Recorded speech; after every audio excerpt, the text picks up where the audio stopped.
I'd be a bard. What is up, everybody? Welcome in. Everyone say hello. Hi. There you go. Hello. Ryan, thank you for the raid, as usual, my friend. I love your D&D waiting room. We got a weather check off the bat. I also got a disadvantage from insomnia. Ryan, you have advantage from insomnia. I've decided I'm going to add a tally to the overlay, and then there'll be a counter for each of us for each one that we have set up. So we'll be able to keep track of it a little better. We've done good at not missing any, but it's getting to the point where it's hard to keep up sometimes. So, and I think I'm going to start allowing them to carry over like one from each game, maybe to the next one or something. We'll see. Yes. Stormy, thank you for the subby. I love it. Thank you so much. All the love, homie. 20 months. Can you believe it's been that fucking long? Oh my god. Oh my god. That's so much of your time. I very much appreciate you, Stormy. Thank you so much. I'm going to do a shout out. Stormy. Apparently my chat and my stream deck is not working, so we're gonna do a shout out the old-fashioned way. There you go. 40. Nice. Okay, we can work with that. That's a pretty good day. Welcome in. Thank you for the subby. Ryan, again, thank you for the raid, everyone. If you've not been in here before, I'm Rusty. These are my friends, and this is our D&D campaign. It's still pretty fresh. We're only now officially 8 sessions in to stuff, but already we've had some pretty exciting little moments. We've had some little character arcs completed. Everyone hit level 3 last session, which was super fun. Yeah, it was a good time. We'll get into the recap later. For now, a couple of quick announcements. First, I will be streaming on Wednesday and Friday this week, most likely, and Saturday with JTB for some Baldur's Gate randomized honor mode. You can catch us there for that. Other than that, yeah, pretty busy work week, so I'm just gonna do Wednesday, Friday, Saturday. We're gonna do a retro stream on Wednesday. Friday, I think we're doing some Far Cry with Kieran. I'm not sure what the timing is on that's gonna be, but we're gonna try to beat Far Cry 6 before 2025 is over. We've been going since 2021. Surely we have to get there sooner or later. That's a legacy game. Kieran bought that for me when me and my ex-fiance broke up. And we started it then. And we have been playing it ever since. We finished an entire D&D campaign before Kieran... You've been playing that game since before I met you then. Not quite. No, not quite. You met me right before I moved to Montreal. Literally 2 weeks. Right. Yeah, we went out and got drunk with Grant. For a bit, and then I came back and I was engaged, and then that ended, and then I got Far Cry 6 with Kieran. We play it like once or twice a year. Sooner or later, we're gonna get to the fucking end. It's not gonna be on Friday, but it might be close. What? I feel like you picked up Far Cry 5 and we started playing through that, me and you did, and made more progress in a little bit of time than you guys had on 6. We sure did.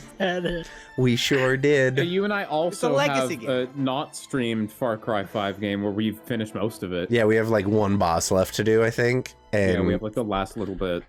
Poor Kieran and I. We need to create it. We're gonna do bets. We'll do bets. Far Cry. We'll do bets on it on Friday. What's funny about Far Cry is I've played a number of them, but I've never beat one because I keep I get really invested time-wise, and then I get kind of bored.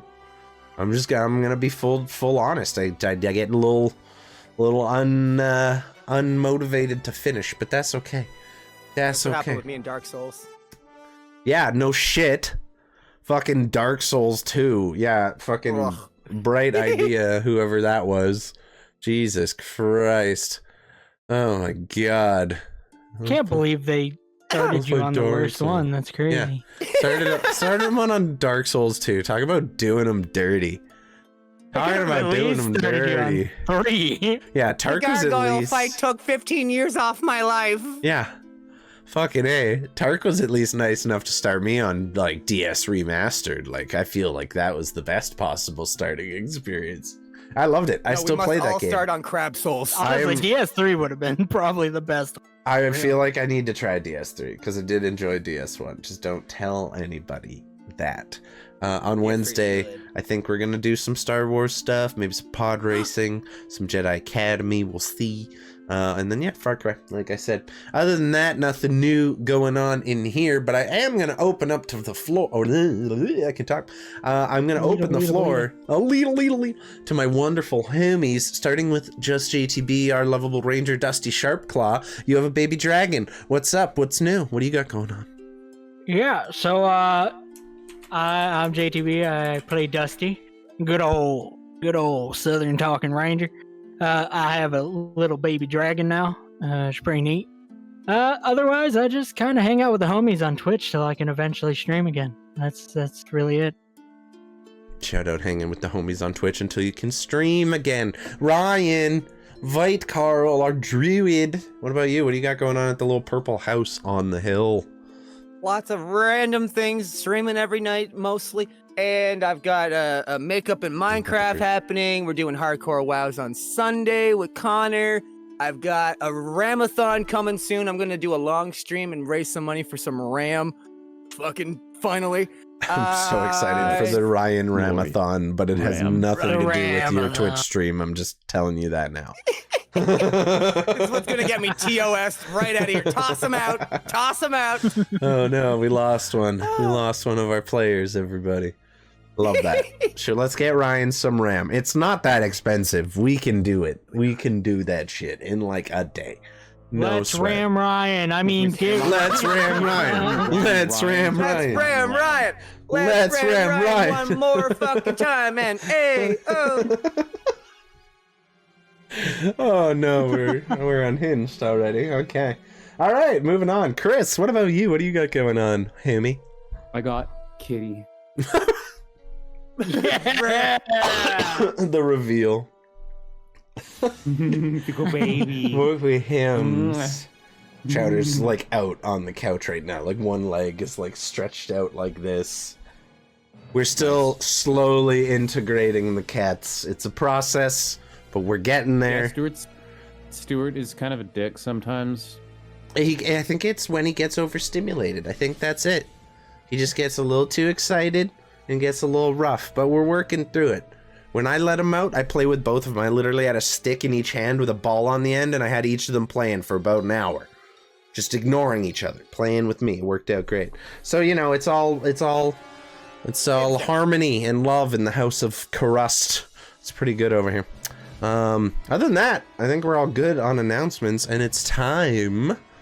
Wager you a dice tray that I get the table done for Comic Hunter before you finish Far Cry 6. What's the timeline on that? When is your expected delivery date? How long do we have? Or is it open-ended? We finish the game quickly. I could do a long stream on Friday. That's all I'm saying. It's a tray, Kieran. We can't share that. One of us is gonna have to get the tray. How about this? I'll keep the tray and you fuck off. I keep the tray and I'll buy you a different tray. And then we each have a tray. I'll buy you a and they're bag each of dicks. I'll buy you a bag of dicks so you can go fuck yourself with them. I can't say I started 2 years ago. Okay. You're on the same path as Kieran and I can do this. Kieran, if you help me get to the end of Far Cry 6 and get me that dice tray, I will buy you a dice tray and send it out with all of the giveaway shit I still owe you. It'll get there sooner or later. Love you, buddy. I hope you're having a good Kieran one. a check one of these days. I'm gonna have to. I owe him some stuff. His Xechas doesn't get disadvantage. He is lucky. Man was talking mad shit. I have this interesting pencil, right? And on this pencil, if I can show it, I don't know if the camera will focus. Does that say but it has in Plop Papa? No, it doesn't. But it has numbers 1 through 6, so it's like a D6. So you can just spin it. Roll the pencil. Pretty neat. What about ramming Ryan till he speeds up? Cool. You got it. You know how it's gonna be. That'll be the tagline. Ryan Ramathon. Ram Ryan. Ram me till I speed up.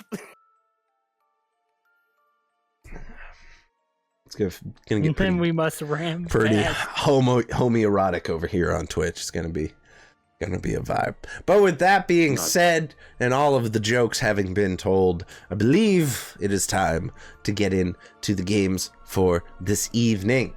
I'm very excited. So, without further ado, a little recap. Last session, the party with their new ally, Ashlyn, the somewhat handy woman who has come to stay with them and is currently living with them, getting room and board in exchange for gainful employment, and help with all the renovations at your somewhat run down, not quite decrepit, but definitely in need of some tender love and care abode.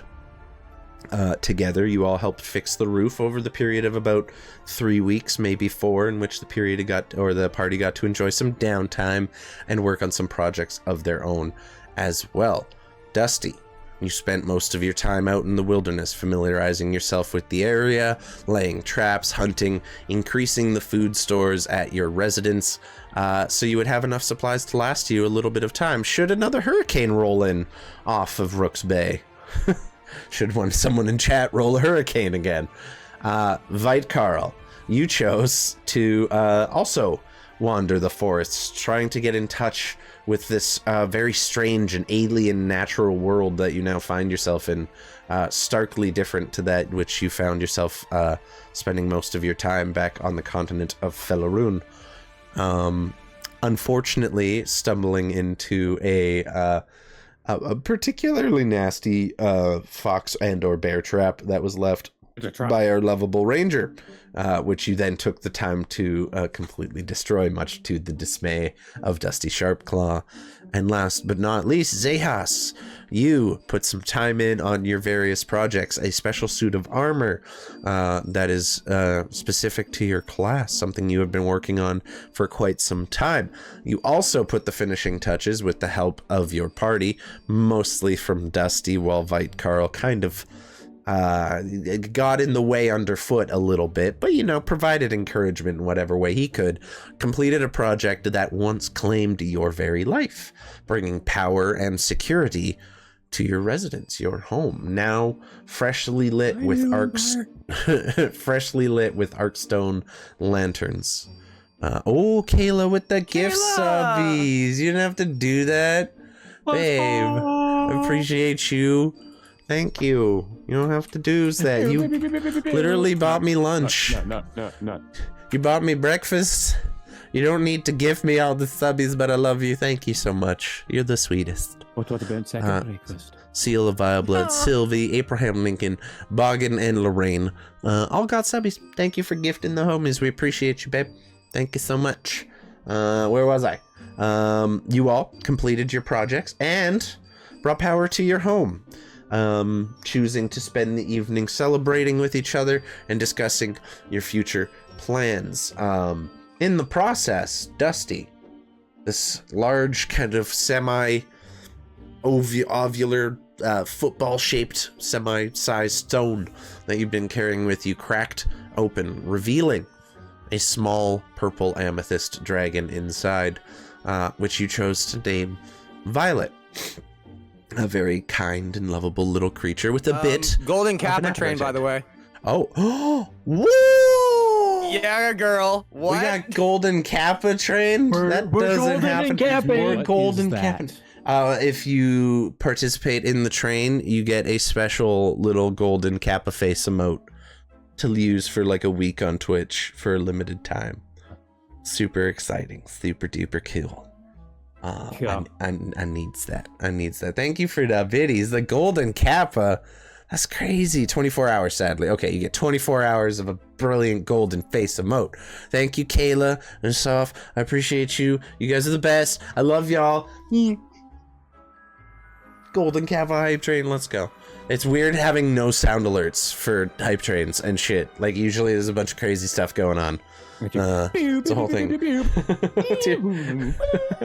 There we go. Thank you, Tier 1 Rabbit, for the subby as well. I appreciate you.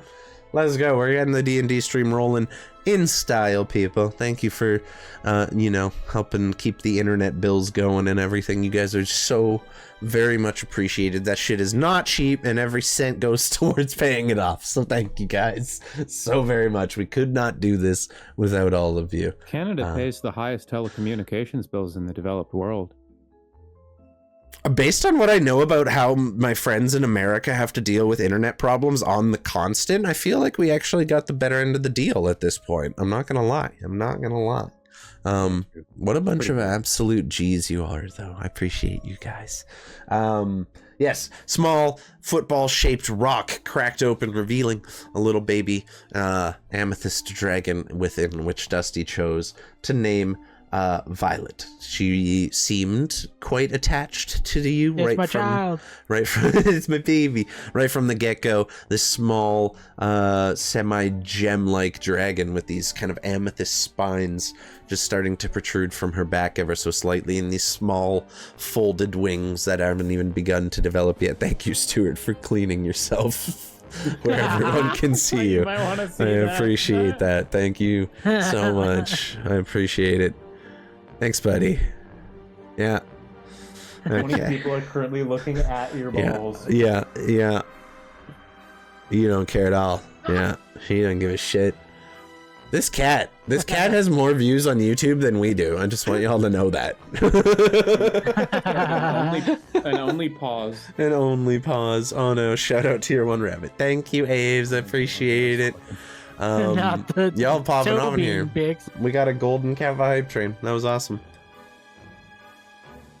Wrapping it up, you little baby dragon, Xechas, new fancy armor that you managed to activate with the help of some arcane enhancements from the house itself in the new generator running in the basement. Vitekarl, you cemented your friendship with both your party and Ashlyn, your new carpenter for hire, and came to the realization that perhaps just this once your investments in, friends and the making of them actually might pay off for a change.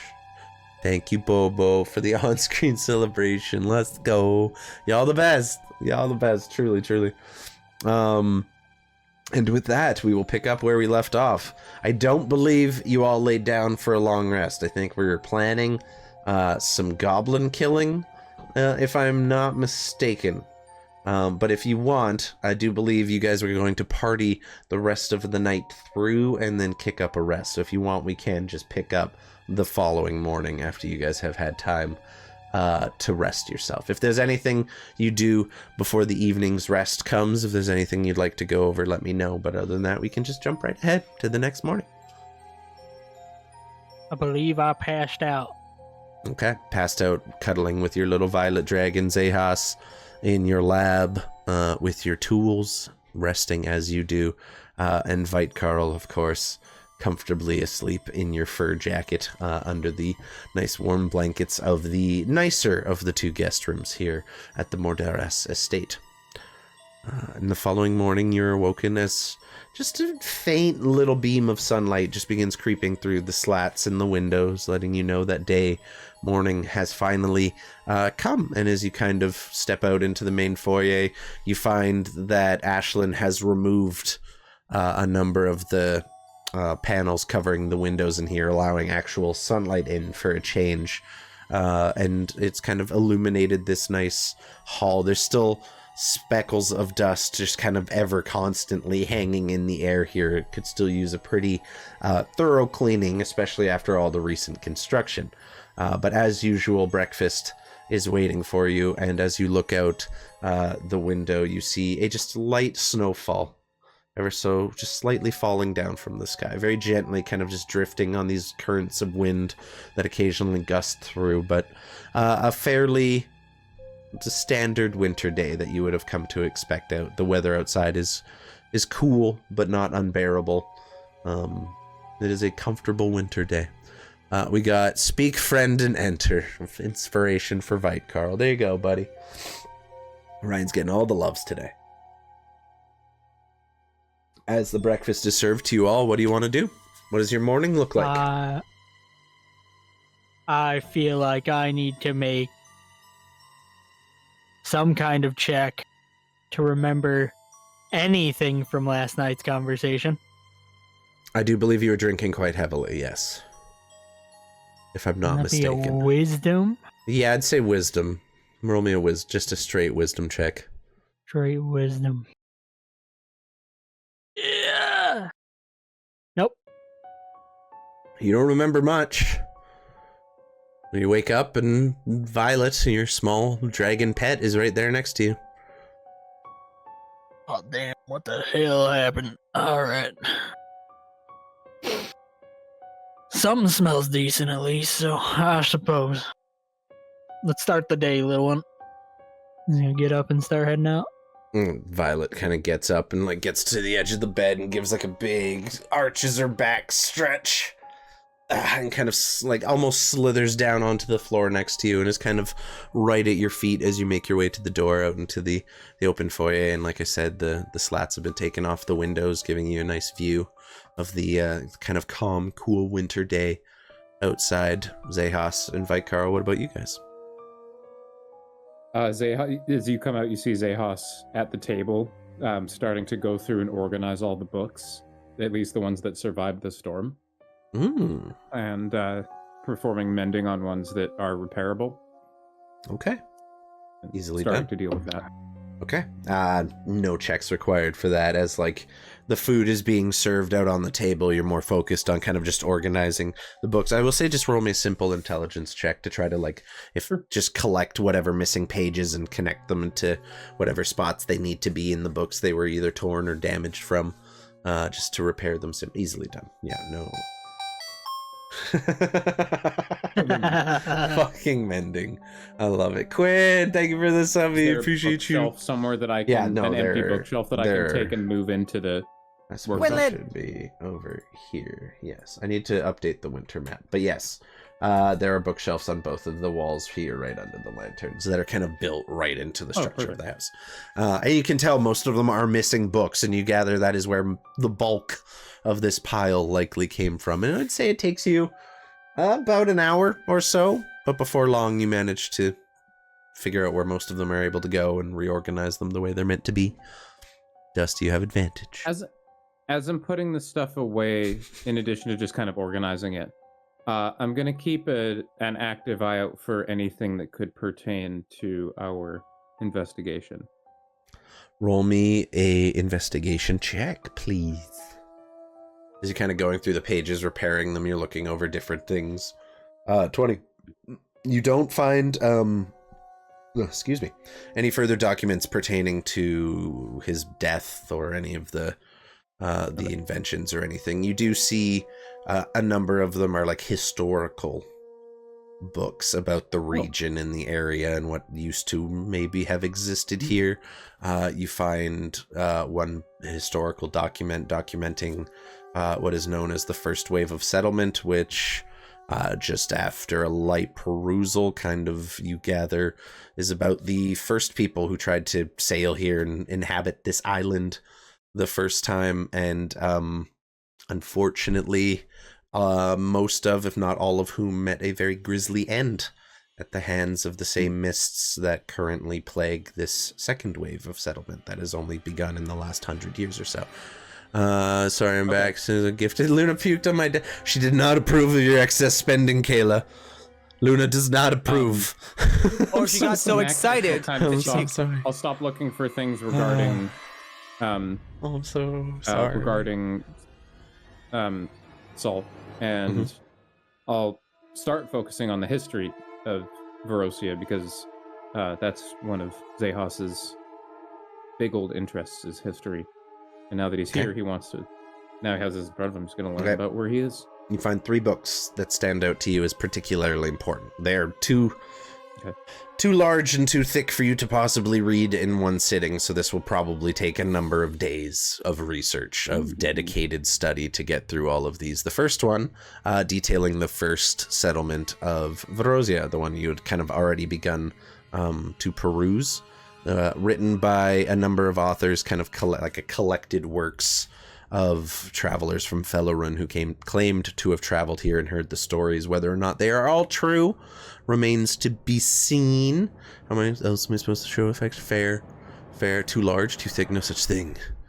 No such thing. Got rid of the two frogs, making just it on unfortunate. The first settlement, right? Yes, it is all about the first wave of settlement. The kingdoms that were involved in it, how basically this land was discovered already inhabited by an entire group of people, an entire ethnic group that had been residing here for seemingly thousands of years.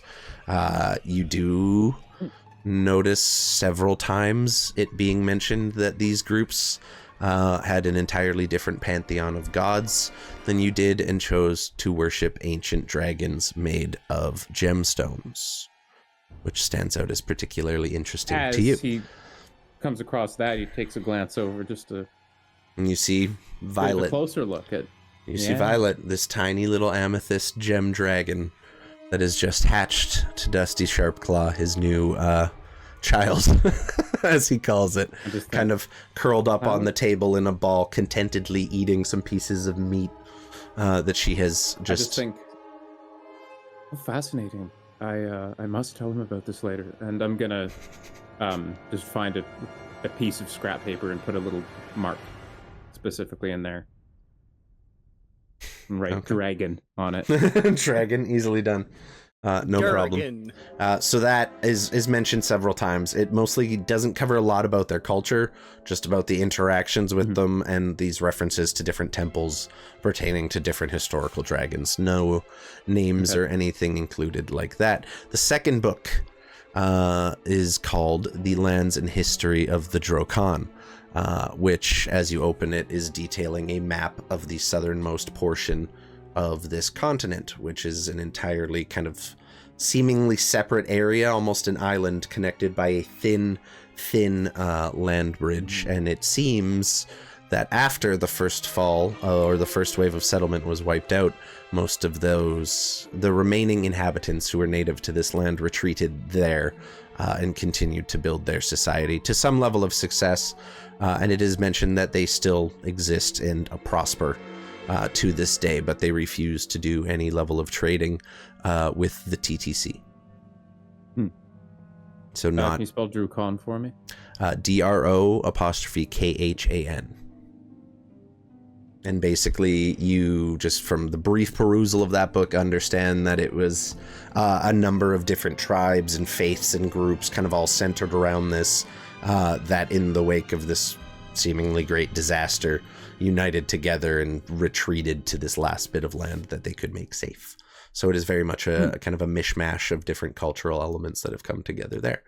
And then the third is just detailing the second settlement of Voros, which is everything since the TTC purchased the rights to the land and began establishing their own bases, colonies, and settlements over here, some of which are built on the very skeletons of the former settlements that used to exist here.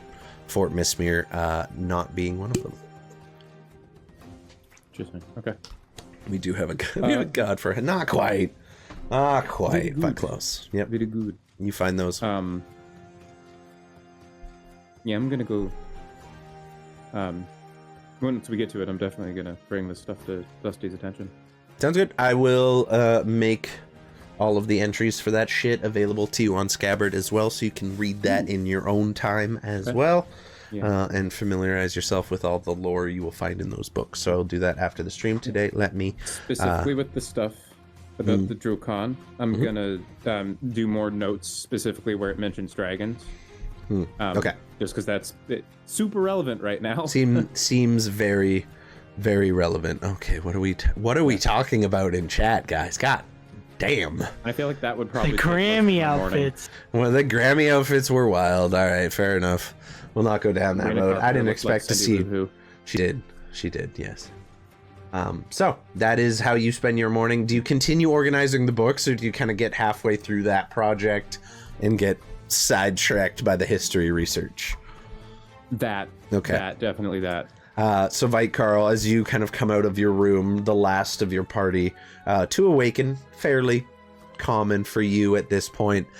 You notice the table has been like semi-cleared off, but Xechas is like kind of just quickly scanning over the pages of a series of books, which he then picks up into a stack, which he, with not a small amount of difficulty, manages to carry just away from the table and back to his workshop.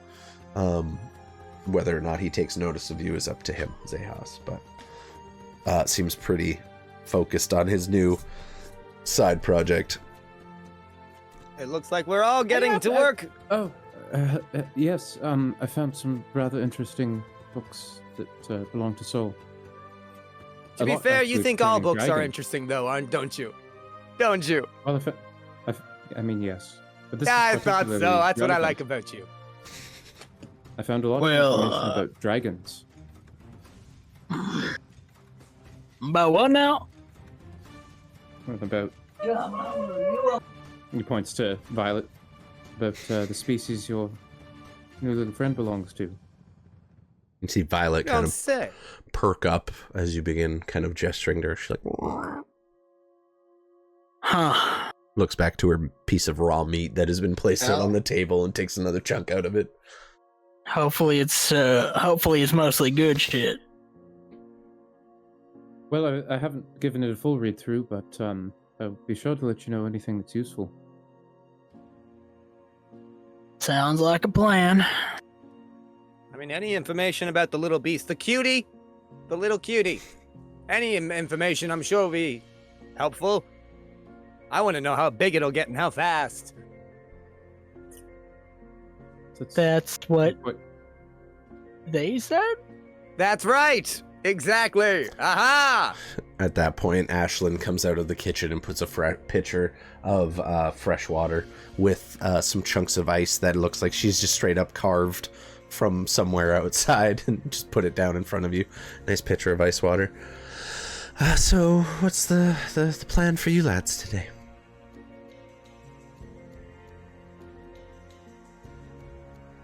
Well, I think I'm gonna go through my normal morning routine, and then we should probably do some preparation, maybe some planning out of how we're gonna strike back at the little assholes. Right, the goblins. That's a problem. Well, I have some work to do in the kitchen today, so I'll be making a fair amount of noise in there. We've well, some of the floor has begun to rot, so I'll be focused on fixing that today.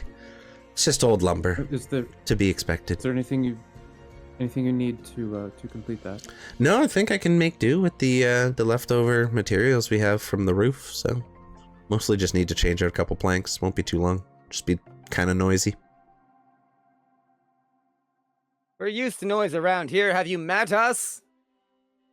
I have, yep. Especially me, haha! Especially you. As for... She kind of points to the dragon, who looks up at her like... Probably going to need more space for that. I don't know much about dragons beyond the stories my parents used to tell me, but I believe they grow quite large. I'm gonna need a little more space than what we got right now. I mean, we can clear out a section in the stables for when she's a little larger, and then past that, well... We might have to clear out the whole stables. Oh, yeah. Big. Or perhaps construct a whole new quarters for her. That might be easier. I don't know. We'll have to see. Surprisingly, she did really well when we were out hunting last night. It was a little strange. It was almost like she was assisting me, but like I'm not 100% sure. So I think when I do my shooting drills today, I'm gonna take her out with me. That way we can, at least I know for sure she's not gonna be so jumpy around the bullets and the loud firing. It is hard to get used to at the beginning, yes. I have to say I'd like to see that if you don't mind. I'm quite curious as well. Well, Demonstration time! feel free to tag along. Okay. Oh, this will be fun. It's like an exhibition. So as all of you follow Dusty out to the outer courtyard here in the kind of northeastern corner of your little compound, this may be the first time you're all getting a good look at this. Dusty, of course, having spent several weeks out here by now, you see just a pair of very plain, kind of poorly constructed, but sturdy enough to withstand the elements kind of wooden tables out here. Like they've been stained and sealed properly, but they're not pretty, if I could describe it as such. There are about 6 different targets at varying heights along the wall and kind of staggered out through the yard, most of which you can see have a fairly big divot in the center where it appears that Dusty and perhaps whoever was using these targets before would have hit in the past. And you watch as Dusty kind of pulls out his flintlock as he usually does, prepares his first round, pops it down the chamber, ramrods, pulls it back out, and reslots it in his musket, holds it up to his shoulder.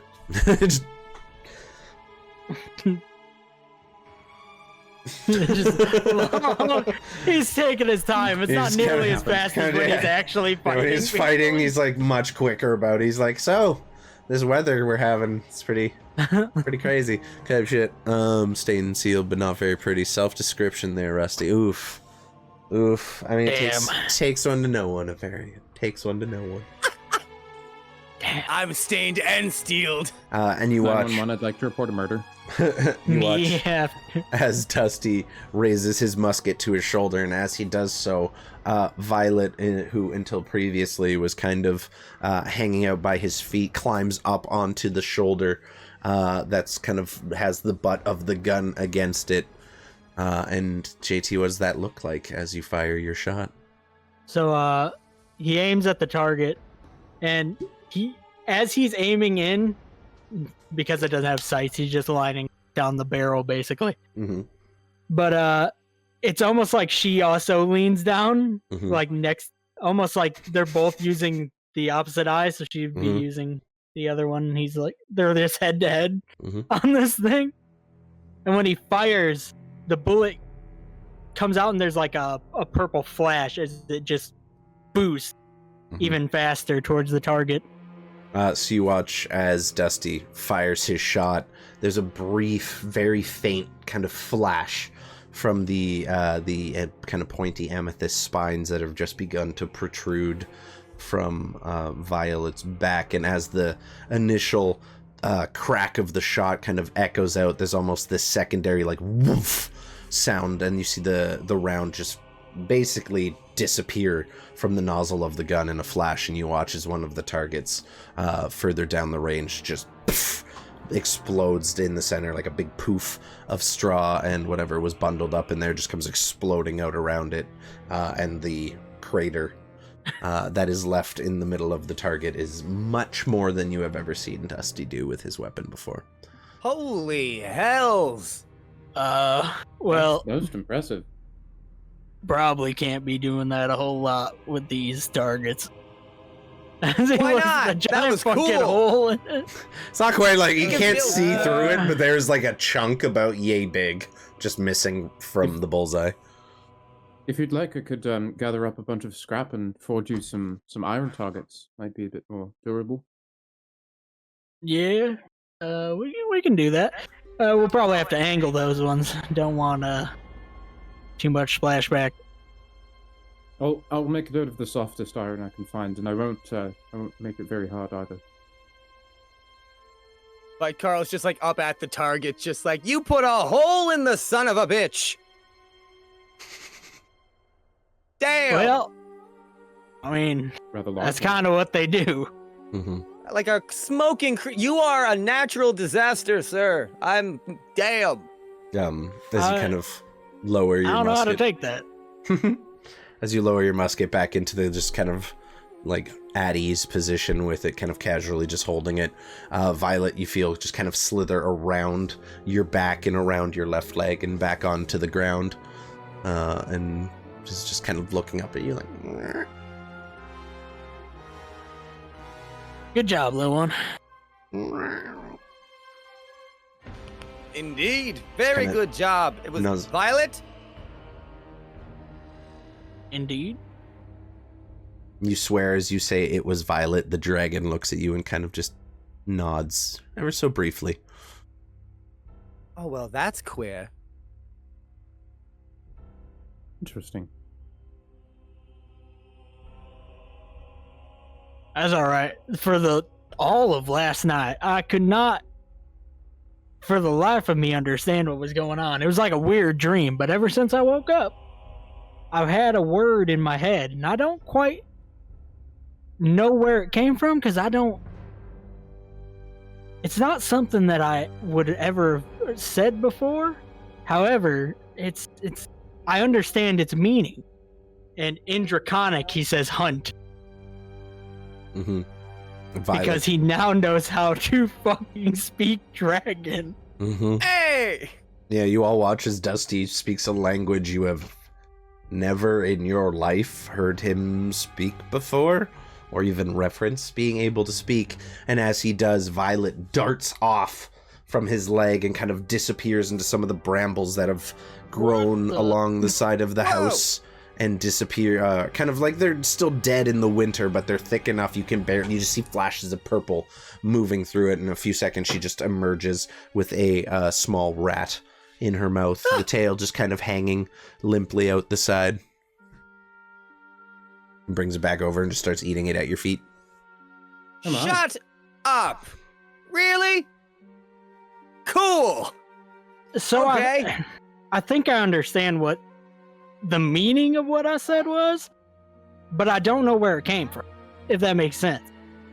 Not at all, but really, really cool. You just woke up and could say these words. Okay. He looks confused. He's like, what? Alright, I suppose. Soul definitely saw a special connection between you two, even before Violet was hatched. Pretty amazing. Yeah, well, it's gonna be an interesting learning curve for sure. It's gonna be a little, back and forth, I feel. Sure, of course, but, I mean, already it seems like they have taken to you like bread on butter. I cannot complain about, having a little hunting buddy. That's for damn sure. Especially one that actually listens. Feel a reassuring kind of nuzzle on your boot again as she kind of wraps herself around it. It is the most horribly pronounced draconic you have ever heard. Xechas has disadvantage. Watashi wa desu. Yes. Oh, I wonder why that is. Yes, it does. Meaning clap papa. It's like that no habla español. But draconic. Yeah. No habla draconic. Don't speak lizard. No habla dragon. Te amo. Je ne peux parler le dragon. Yeah. But yeah, no, it seems like not only is your connection with this creature very strong just from the outset, she seems very willing to listen to your commands, but it becomes very, very clear that she is adding a little extra kick to some of your shots. This is good. This is very good for all of us. I mean, it'll definitely be handy for what we're planning. True. And it's just a show of power, really. If we waltz into a thing with a dragon, I don't think people are going to want to fuck with us. It's going to be a great bluff. Oh, it's I'm not overly concerned with goblins and how they're going to view the dragon. more so because I feel like they might shit themselves and then dip their arrows in said shit and proceed to shoot us again. Oh yeah, the But- shit arrows. Not the shit We arrow. should be more We're gonna prepared have for that next to- time. We're gonna have to figure out some way to keep her hidden away when we're going to places where the company may be involved. Yeah. Yes. They seem to like sitting in your get bag there. For now, at least, that might work. They're small enough. I'm gonna need a big ass bag. Yeah, I think that's definitely gonna need to happen.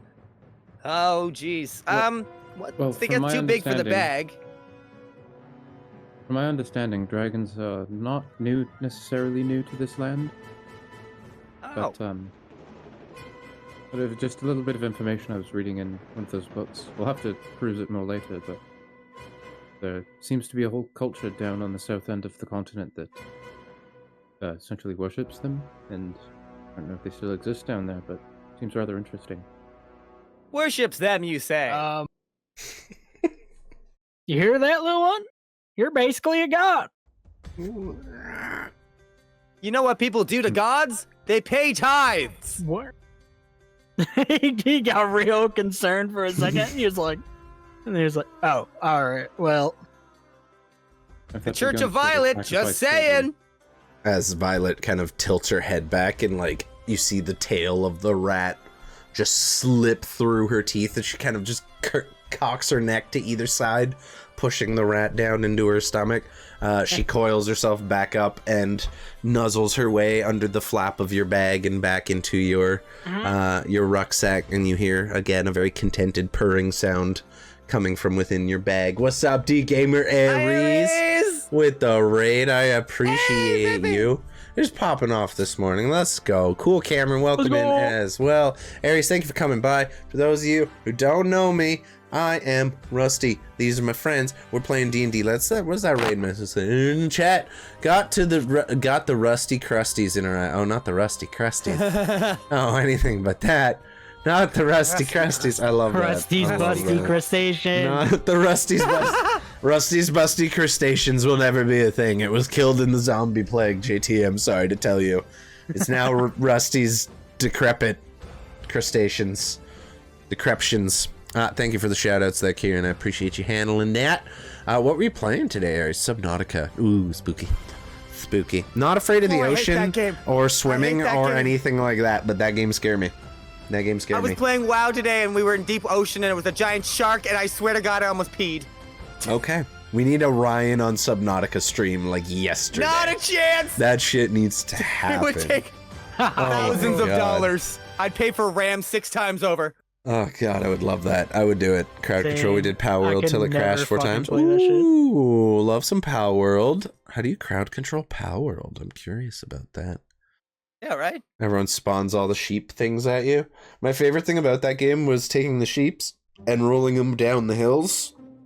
And it got to the point. Bowling? Yeah, wooloo bowling or whatever. Yes, my plan was to build like borders and boundaries and like giant curves that they could gain momentum in and build like a track. Like marble racing. Yes, exactly. But My with favorite actual POW is Lamball. like living lamb creatures. I love You them could so also much. have a spin-off of that where you send them off a jump and you have to shoot them and it's like skeet shooting. There you go. Right. Kieran lives everywhere. I think Kieran's been a mod in my chat since like the beginning, like very early days. I'm not sure when. But I feel like Same. somewhere along the line someone came in and fucked around and Kieran was like, "Listen, fuck." And from that day on he was modded. Like it was just as good. It's locked in on that point. That being said, we do have a D&D game to get back to, so we're gonna bring it back in. Thank you again for the raid. We appreciate you. We love you. We hope you enjoy the game. We are locking back in as Dusty Sharpclaw's tiny little baby amethyst dragon has just coiled itself back up into his rucksack. You feel kind of the spines of Amethyst just dig into your back for a brief second as she makes herself comfortable in your backpack. But manages to nestle into a fairly comfortable position. Well, So long as I don't get blasted back into more walls while she's in there, we should be fine. For now. My cushion it? No. For now, if you... No. I'm not much of a sewer, but if you'd like, I can maybe sew like a nice fur pocket in there for something, somewhere comfy and cozy. Aw. That could be some kind of pretty carrier. nice, I think. I think I could figure something out. I have an extra back. I have an extra pack that was left over. It was my husband's, and we could probably put it to good use. I'll see what I can do while you guys are out solving my little goblin problem. Honey, trust us. It's our problem now. They fucked with us in a bad way. Well, The buggers almost killed me. Exactly. I don't let shit arrows go. yeah, those are nasty. Were they ever? Well, I don't doubt that the three of you are capable. It might not hurt to get some help. Fair. I suppose that's fair. I was also, I was gonna gather up some different plants, things like that. I'm decent at making poisons, things of that nature. I'm not gonna dip my bullets in shit, but I will, give them a little payback. Yes, now that Become actually I more have interesting access... every day.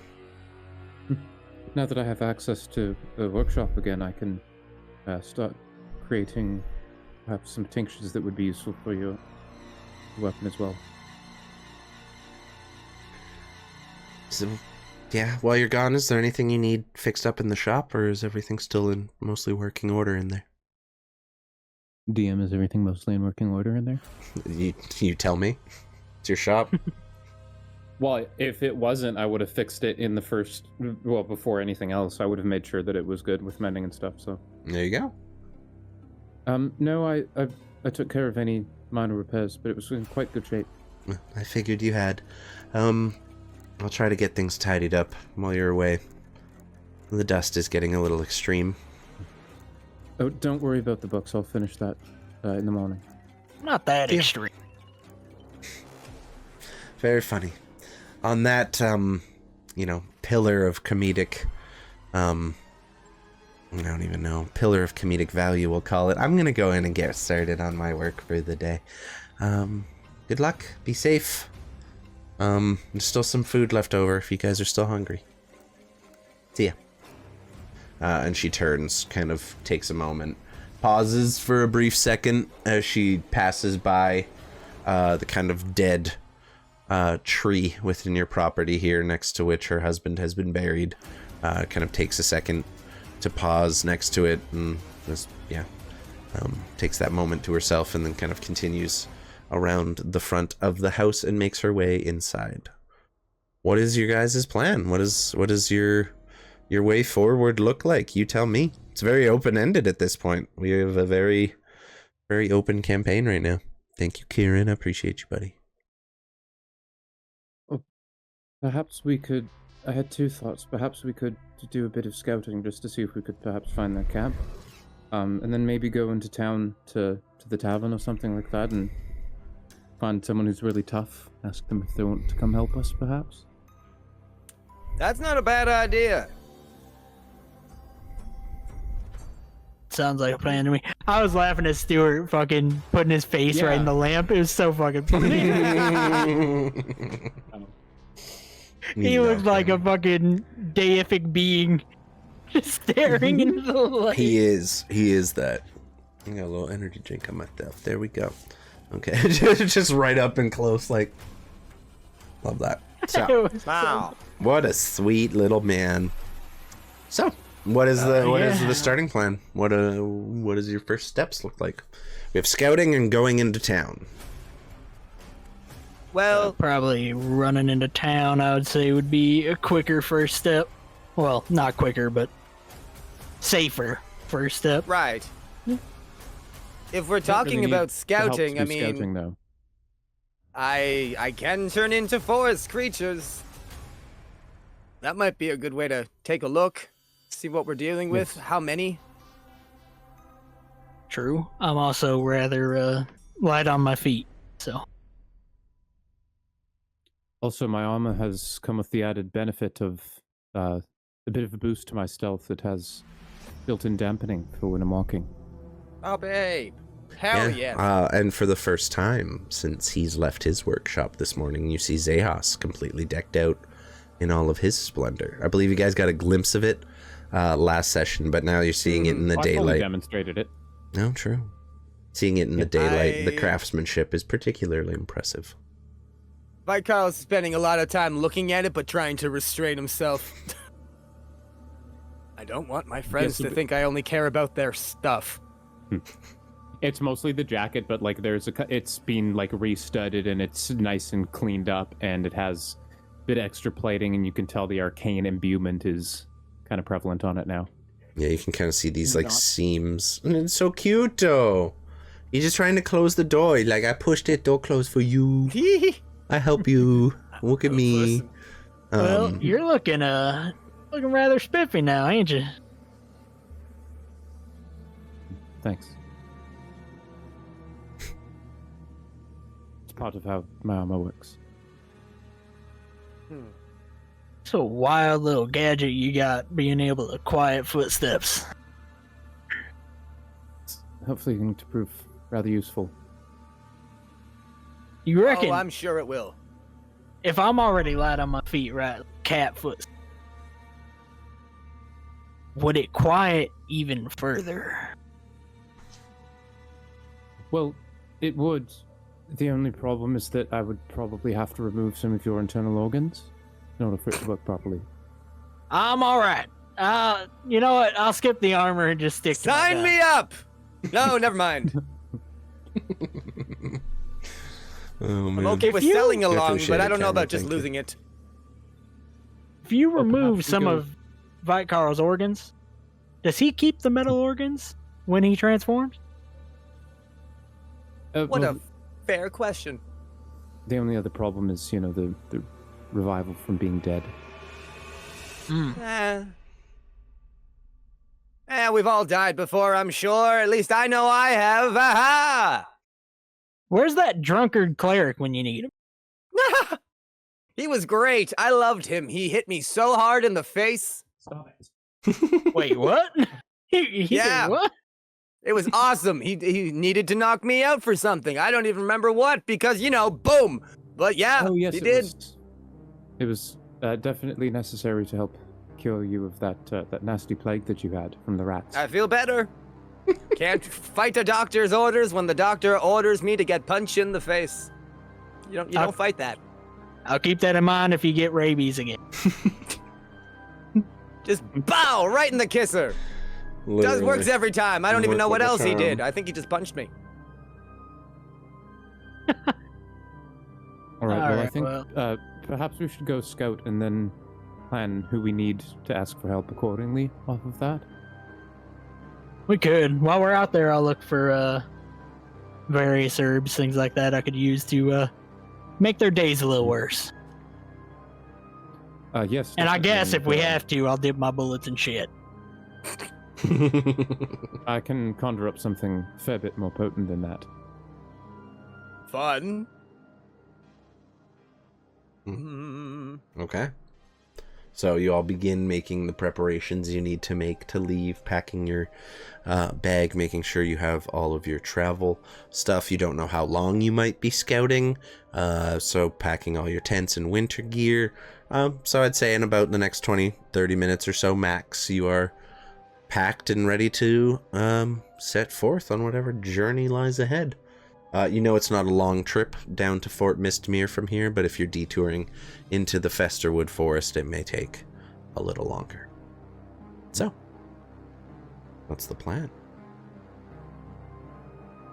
You guys leave, kind of wind down the road towards Fort Mistmere, kind of starting to approach the bridge where your initial meeting with Ashlyn and the goblins took place. Gathering that might be a good place to start. It has been a while. In a while. My only thought is that goblins are stinky. And if only there was a way to track them by smell. I, for one, have a terrible sense of smell. Well, don't you know? Well, wouldn't you know it? That's actually a bit of an interesting trick of mine. I've found many people by turning into a thing and finding a thing. It works very well. Whoop. I'm good at tracking, but I don't particularly do it by scent. So if you have a way, I'm all for it. Pop, pop. Oh, that's the new one. That's why. Fucking. And He's kind of looking semi-expectantly at Mike Coral. You know, look at Mike Carl as he kind of stretches a little bit, pops his furry collar, which at this point is big enough it basically hides his entire head if you're looking at him from the back. Like, you just see a massive fur and this, like, little bit of bald head. Little bit of gray baldness poking out over the top at this point. He's gone full Vin Diesel in XXX. Truly committed to the bit. Truly. What are we turning into today?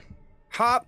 As we get close there, I would crawl onto 4 legs, and you'd start hearing the bones popping, and then the white collar just envelops me in white fur as a face and a snout pops out, and I turn into a dire wolf. Hop up! Hop up, hop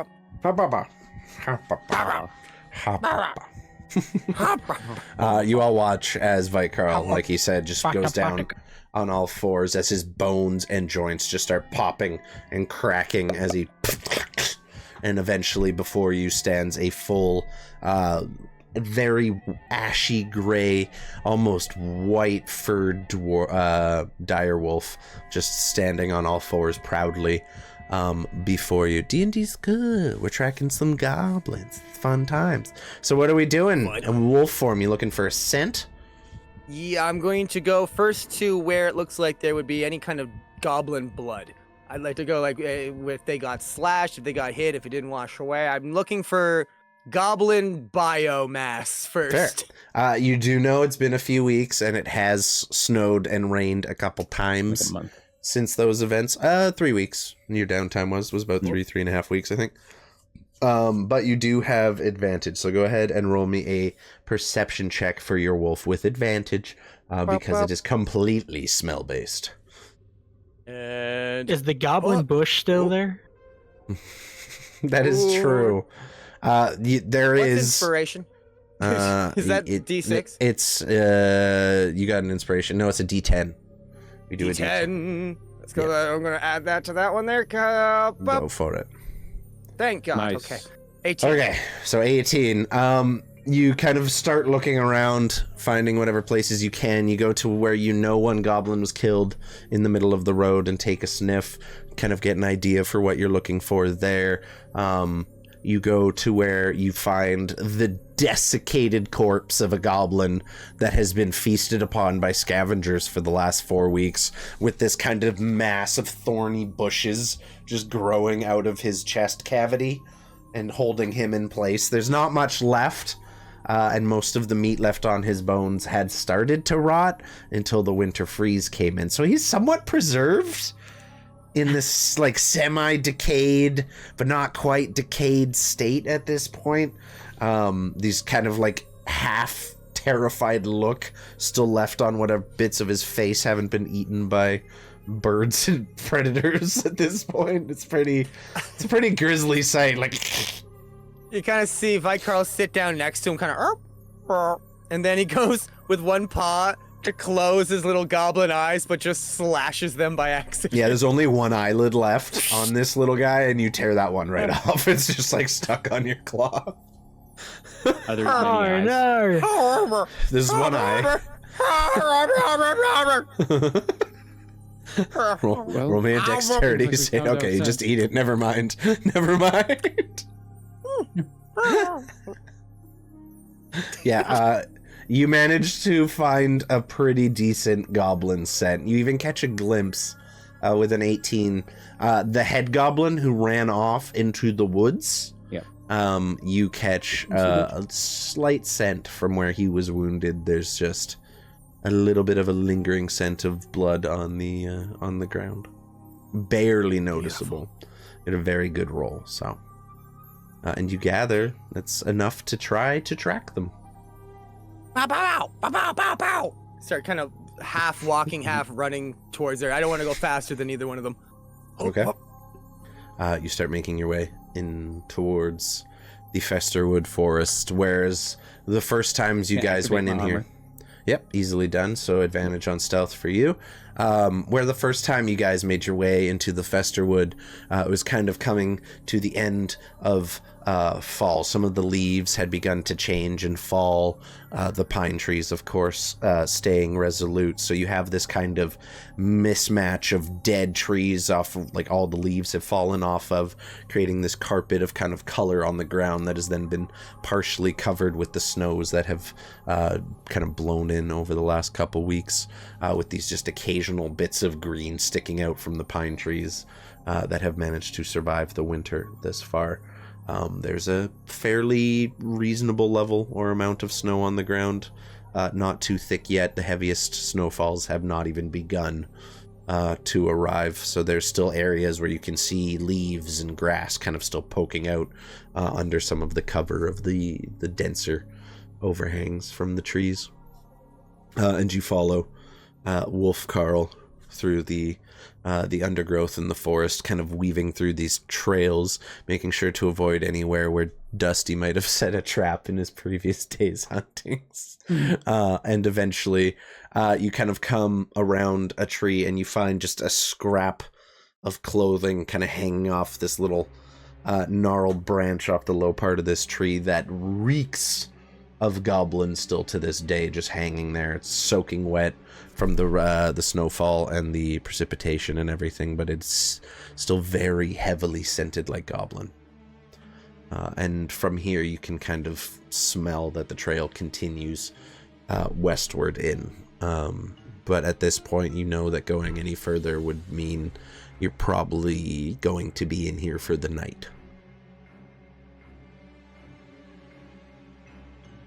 I kind of stop and do a pointer dog point, but then I look back at them like, oh.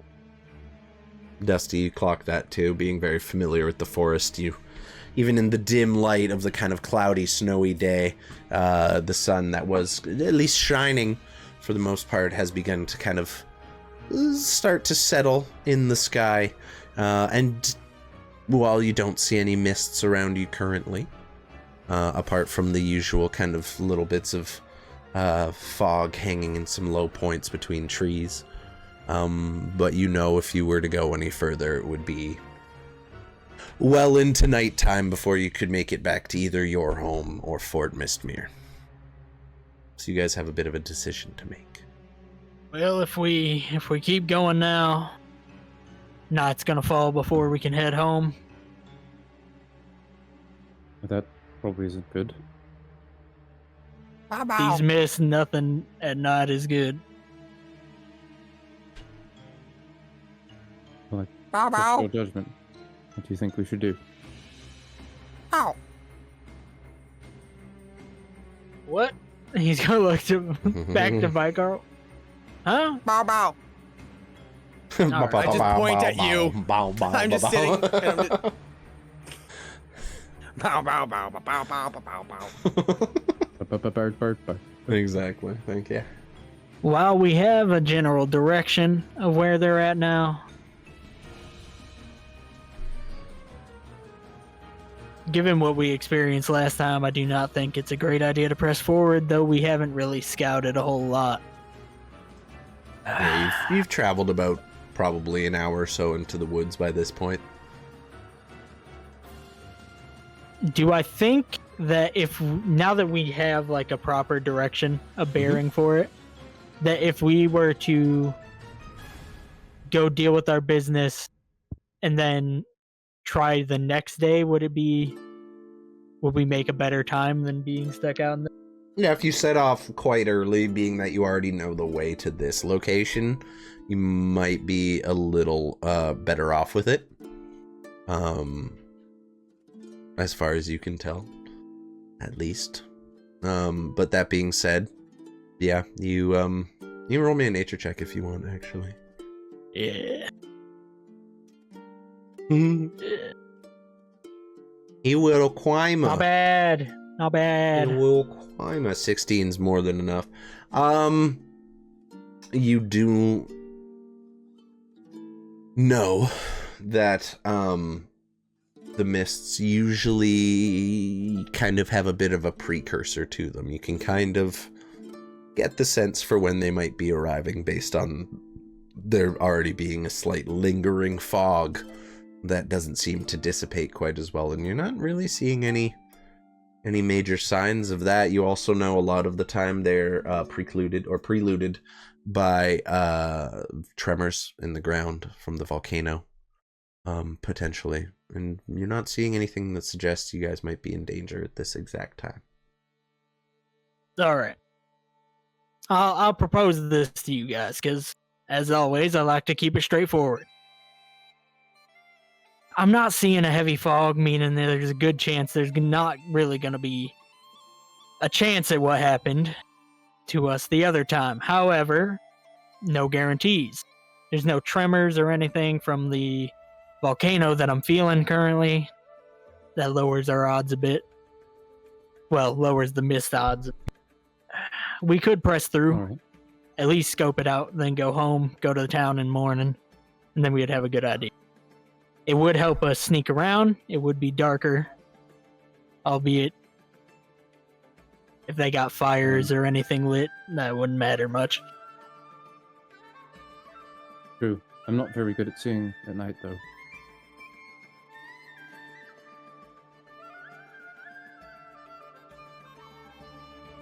Bow wow.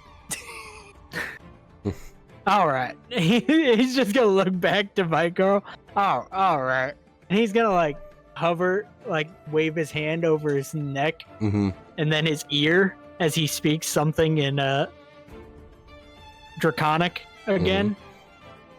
And cast Speak with Animals on himself. Okay. Some stronghold, welcome in. Nice. Yeah, you begin to grow All right, what was frustrated. Cast Speak with Animals and turn back to Vite Carl, your druid beast shaped into a dire wolf at the moment, and you find you are capable of understanding each other.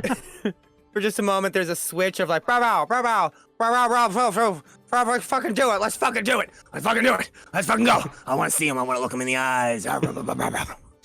You notice that Vite Carl gets All right. much more bestial when he assumes the forms of these creatures. He takes on a lot of their personality. I Smell him. I looked can at smell Michael. now. Are you all right? You doing okay? I'm more than all right. I've never felt more alive. I want to run. I want to howl at the moon. Barking. Just barking back and forth. Loosely translated. Let's fucking get him. I can gather that you've done what you've done. All Mhm, right. pretty Well, smart. it seems like Bot Carl is very ready to proceed. However, I understand Alright. with you not being able to see if you would rather us turn back for now. No, that's all right. I feel like I can get by. Fair enough. Don't, Let's Don't get too far away from me. sounds like a plan. All right, we're good to go. Be careful though.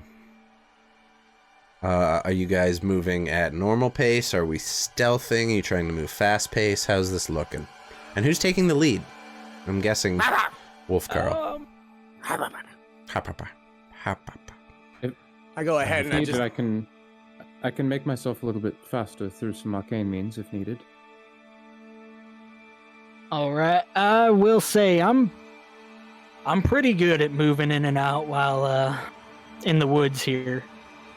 I.e., I can move at normal pace and then remain stealth in my favorite terrain thing. I'm not sure that you guys would be able to keep up and still be quiet, but it's up to y'all.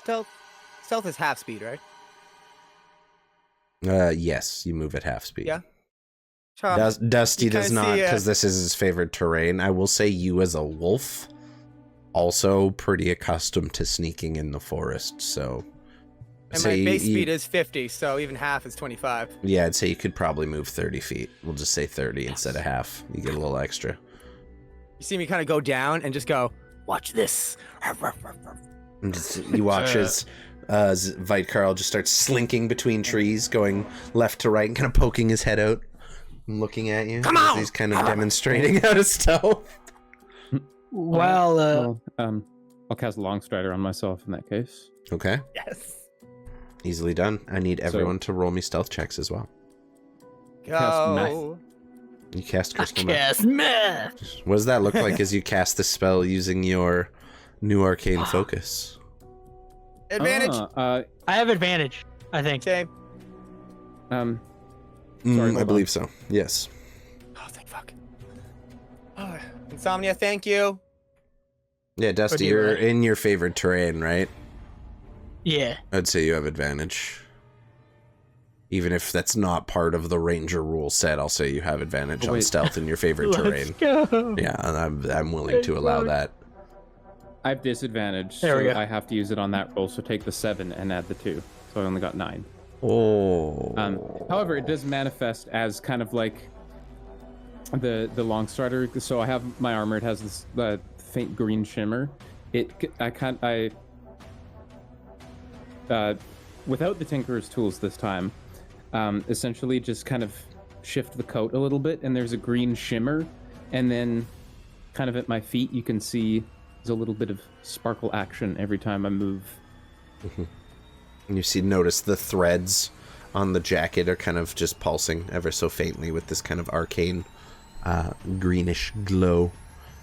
Remarkable craftsmanship. However, not the stealthiest individual as Xechas. I stubbed my toe on a tree stump. Yeah, trying to keep up with you two who managed to slink into the shadows fairly easy. Dusty didn't do great either, though. Dusty did not. Oh, okay, you got 20 on the second one at least. Oh, yeah, I got a 20 on the second. You did fine. So between the two of you, you guys begin kind of slinking tree to tree, moving through the undergrowth, using whatever cover you can, trying to sneak your way through, guiding Xechas as best as you can. But every now and again, you'll hear him like stub a toe on a branch or step on something that cracks under his feet.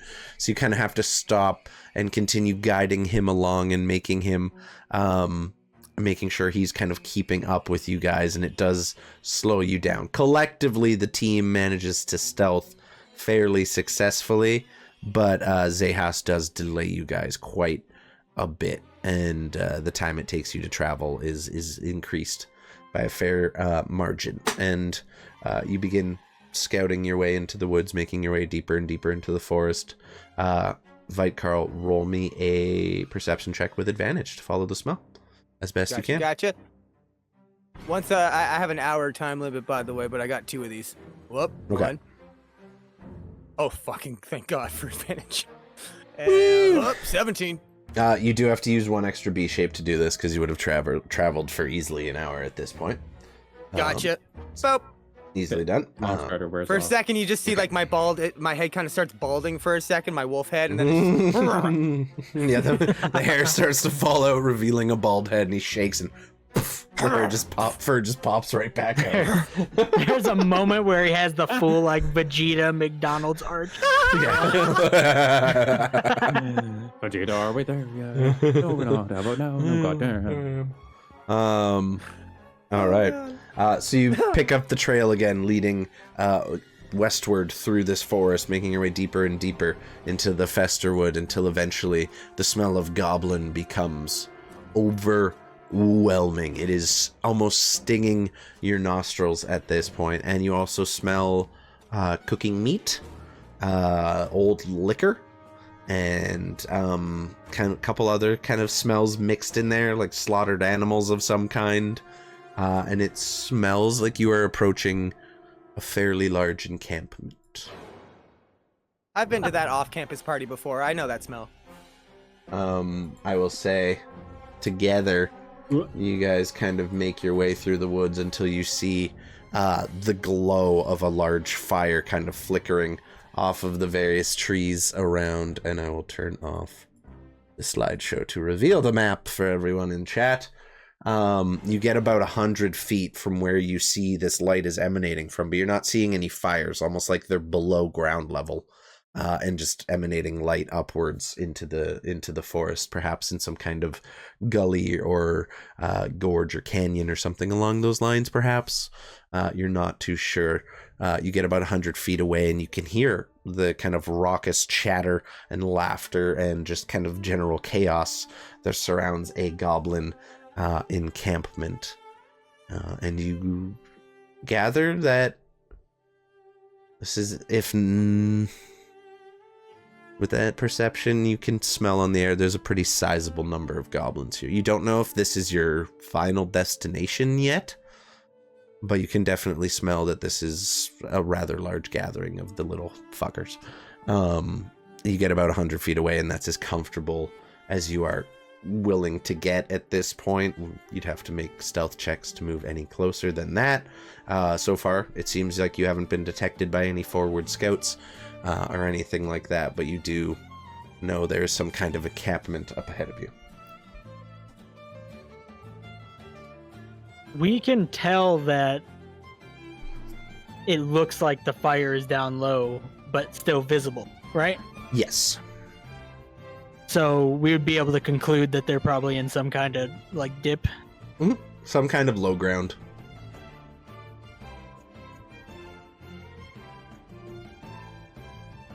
Well, suppose. He's gonna start whispering. I suppose. If anything, we can take advantage of them being below us.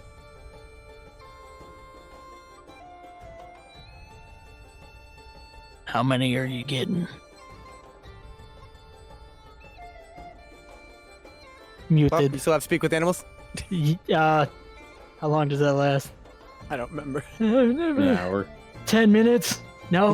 Yeah, no, that's gone. That is gone. So you I talk. look to you, I just... You know Vikarl understands you, but he responds in a series of barks and grunts and growls. Sorry. Much similar as he always does. Alright, well, now scratch that into the dirt. And then you just see like a really rough, like I start doing tallies with my claws, like 1, 2, 3, 4, 5, but I just keep... Yeah, I will say roll me one more perception, just at straight roll, no advantage, just to see if you can pick up on a number of different scents. Okay, 17. You're not sure if this is as many as there are, but you're picking up at least 5 different scents coming from within, all goblinoid. Some that you were expecting, and one that kind of stands out. It almost smells more like musky fur. Kind of like Dusty does when he gets out in the rain for too long. But like this person has not washed it off. Like they just have a general stank to them. I'm sniffing, and I just swipe all the lines and go with my paw, like kind of in a fist almost, just poof, poof, poof, poof, poof, 5 times. Yeah, 5. And then for the 5th one, you just make it slightly bigger than the rest, because that one's different. I gotta stop and kind of dig it into the ground. And as you're all having this conversation, you notice the snow beginning to fall quite a bit heavier. The flakes are kind of large and clumped together, whereas they were more singular before, and it gets to the point that your vision isn't obscured, but it's like it gets difficult to see beyond 40 feet clearly, because there's just like this kind of twinkling of snow constantly in the air. Thank you, Kieran. Rot-row. Well, I think it might be time we start heading out. Come out. I'm looking right at you. I think we found what we need. We don't have an exact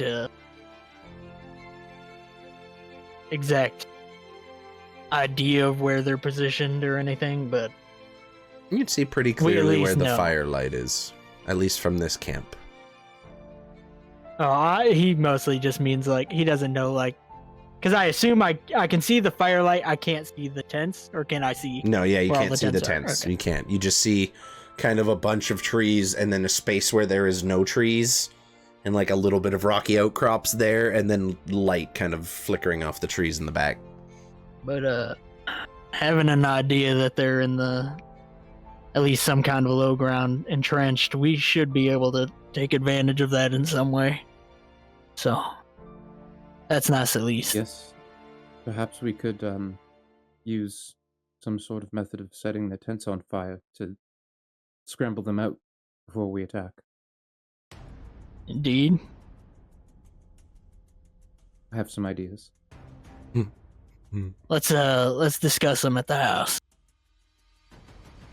Are you going to the house, or are you going back to town? Or town. Either one.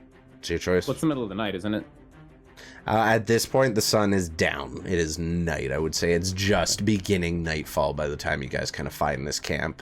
Sit and talk and discuss what your plans might be going forward. I also want all of you to roll me just a freebie perception check, as you're kind of about 100 feet out from this space, more or less. God, I'm so good at those.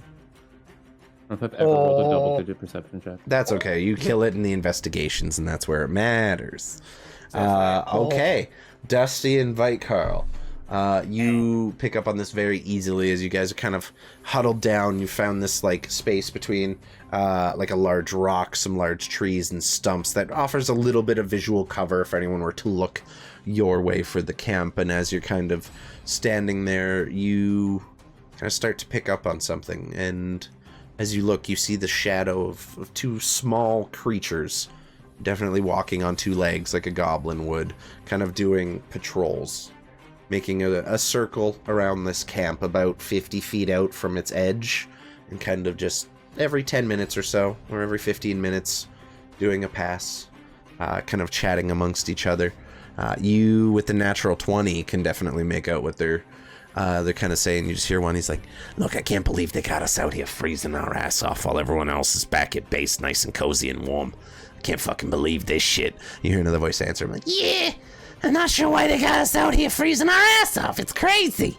Everyone else is nice and warm and cozy, and we're out here freezing. It's complete bullshit. I'm over it. I gotta say, leadership really ain't doing what it used to." And then you just hear the voices kind of fade. As they walk around for another 15 minutes or so, you hear the voices kind of filter back into range, still chatting with each other about the same thing as they were before, just basically chatting about how shitty their job is, how they hate being out here in the cold. Rising 2, Electric Boogaloo. Well, it seems like they're not overly fond of the leadership here. Perhaps we could use that as well. Interesting. I do believe I remember the little shithead mentioning the boss will hear about this when he ran. So, I do remember that as well. I believe he's probably not the real one in charge.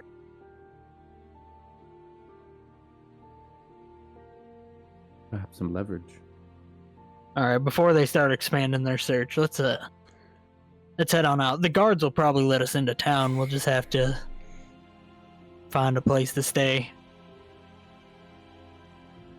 I don't know if Willow will be awake still. Okay. We'll figure it out. All right. So you're making your way to town. Yeah. Sure. Okay. Yeah. Knowing either way at this point, you're getting in pretty late. So I need someone to roll me a survival check to try to lead the way out of this forest in I the got dark. you. I know these things. I know these Okay, woods. 22. Hey. You managed to, with relative ease, just based on like where you saw the last light of the sun disappear, and your positioning using the stars as whatever guidance you can, and just your general knowledge of the area, kind of start making your way east by southeast, making sure to avoid that circle where you saw the goblins kind of patrolling.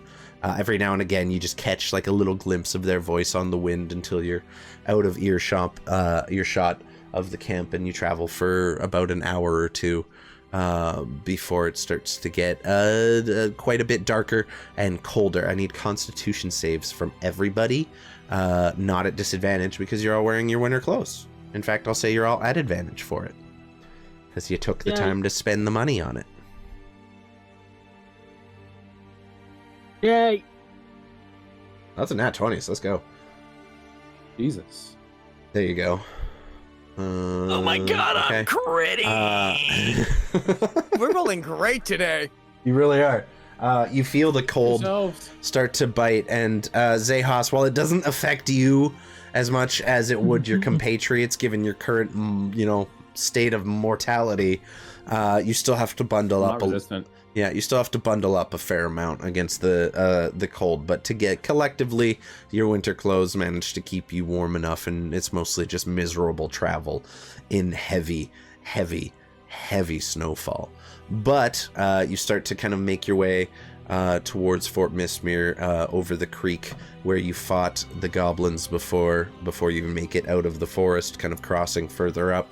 And as the trees begin to grow kind of further and further apart, you guys step out into a clearing, and you hear somewhere in the distance, oh, just a long, loud howl kind of cutting into the cool night breeze, just kind of carried on the wind, hitting your ears, and then you hear and several other calls answering from 4 different directions on either side of you.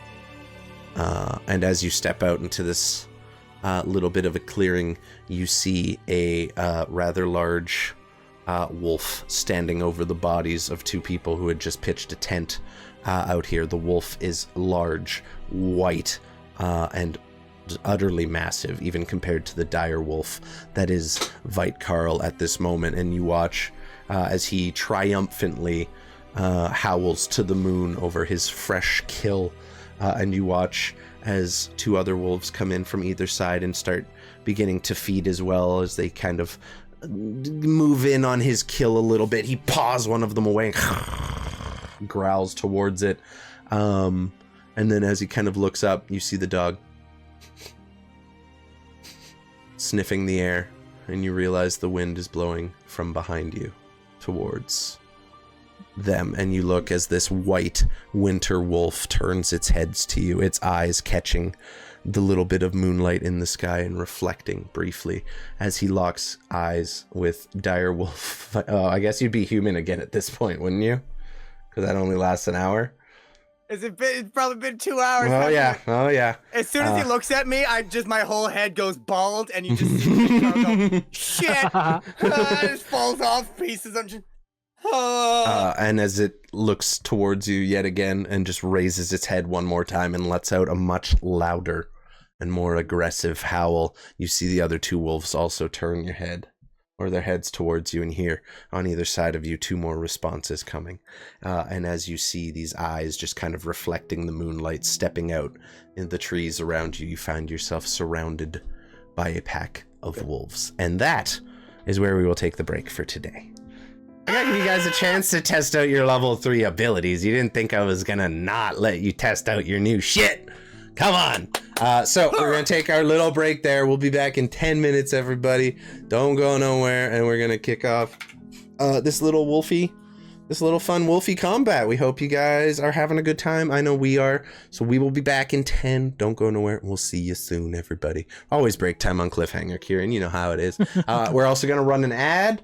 So if you're fucking lurking, if you need to go step away, go take a piss, go get a snack, do it, because we're going to be running a 3-minute ad, giving Big Daddy Bezos his due, everybody. So, see you soon.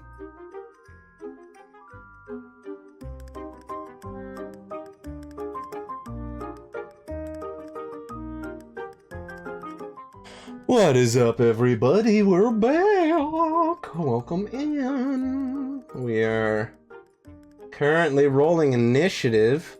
If y'all are just joining us, we left off with the party swinging in here to, fight some wolves.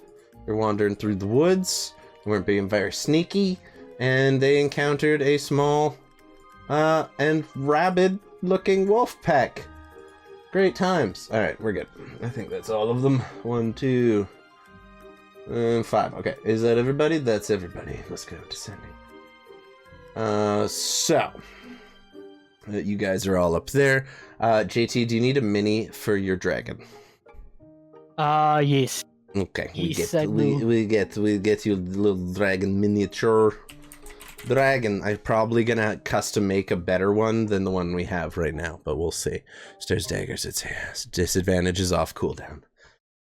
You could get someone killed. You could get someone killed.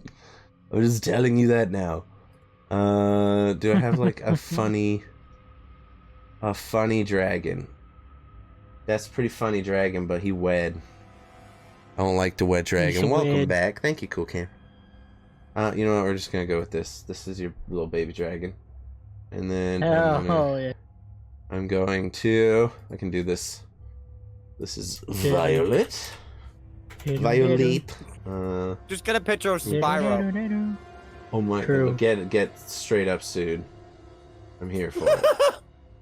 I'm fucking here for it. And then we take that art, we drag it here. Save changes. Boom! You have a dragon. You should see that in your book. It should say Violet, and then you should be able to drag that onto the map. There we go. I still have a disadvantage I need to use, and another disadvantage I need to use, because Insomnia and Tilgung are both assholes. Tilgung, we ate spicy wings together in high school, okay? We went through some traumatic shit, literally. And you're gonna do me like that. Literally? You're gonna betray me. Scream! Dragon, straight up. Okay, we have a little dragon. Yeah, if you missed it last week, just JTB hatched a little baby amethyst dragon. He birthed the egg himself, too. He did. He came right out of him. Right out. Just plop. Shit it out like a fucking chicken. Oh, it was practically inside of you. Okay, so where we last left off, the party, having wandered through the forest for a couple hours, using their various spells and V-shapes to make travel a little easier, were approaching where they believed the road to be when they heard an ominous howl on the wind and realized not too far ahead of them there was a pack of wolves dining on a pair of people who seemingly were out here camping or traveling in the forest and met a most grisly end. One of the wolves, all white fur and kind of red glowing eyes, just ominously staring at you as you kind of enter this more cleared out area, having just finished taking a bite from its kill, blood dripping down its fur, howls as all of these wolves turn their attention to you. I said there were 5. Yes, I got them all. Okay. And you all see, like I said, the reflection of the moonlight in these eyes all staring at you. And starting the initiative, we have this guy who is going to immediately move his movement, which I believe is 40 feet. It is 40 feet. He's going to do that, and then he's going to dash another 40 feet. So he's running and just bounds over this log that has fallen in the snow before you, and is kind of paws half over the top, lunging towards you. But that is all it can do this turn.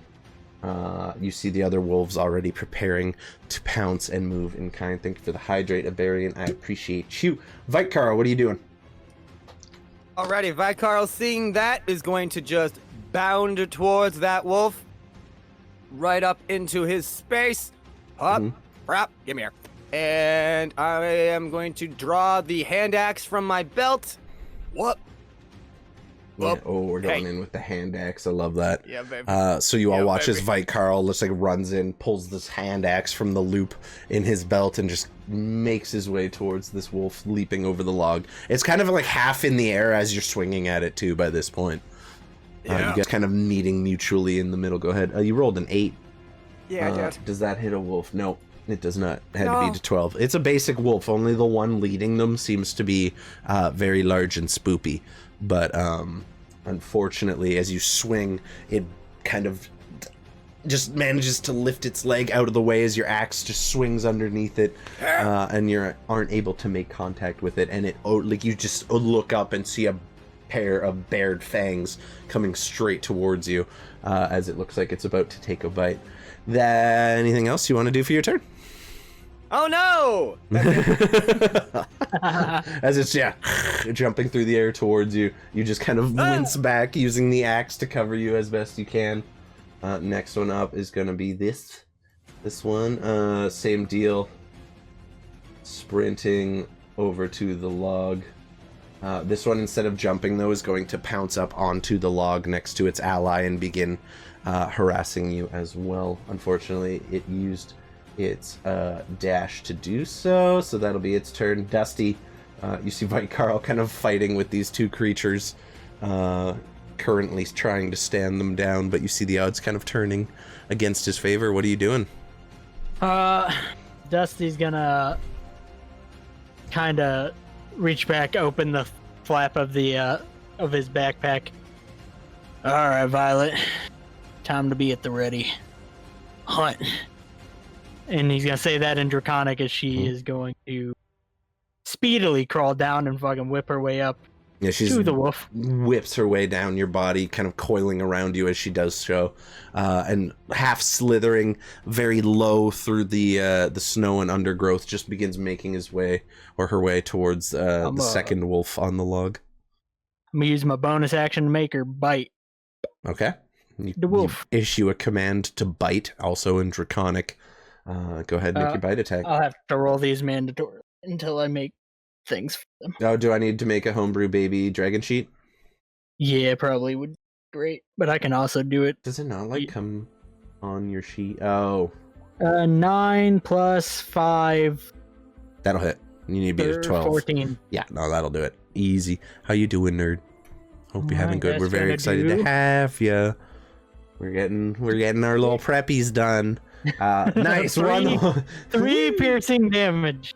Carl, as you're swinging at this creature and it's just narrowly avoiding your axe and lunging towards you, you see this tiny purple, well, not tiny, medium, decent sized now at this point, already having grown in the last 24 hours, slither up next to you and just kind of lunge forward and take a small chunk. Just gets a little bit of fur. You see just a little bit of red underneath as a chunk of fur is pulled out in her teeth, and she just quickly swallows what little meat there is on there and readies herself for another round of attacks against it.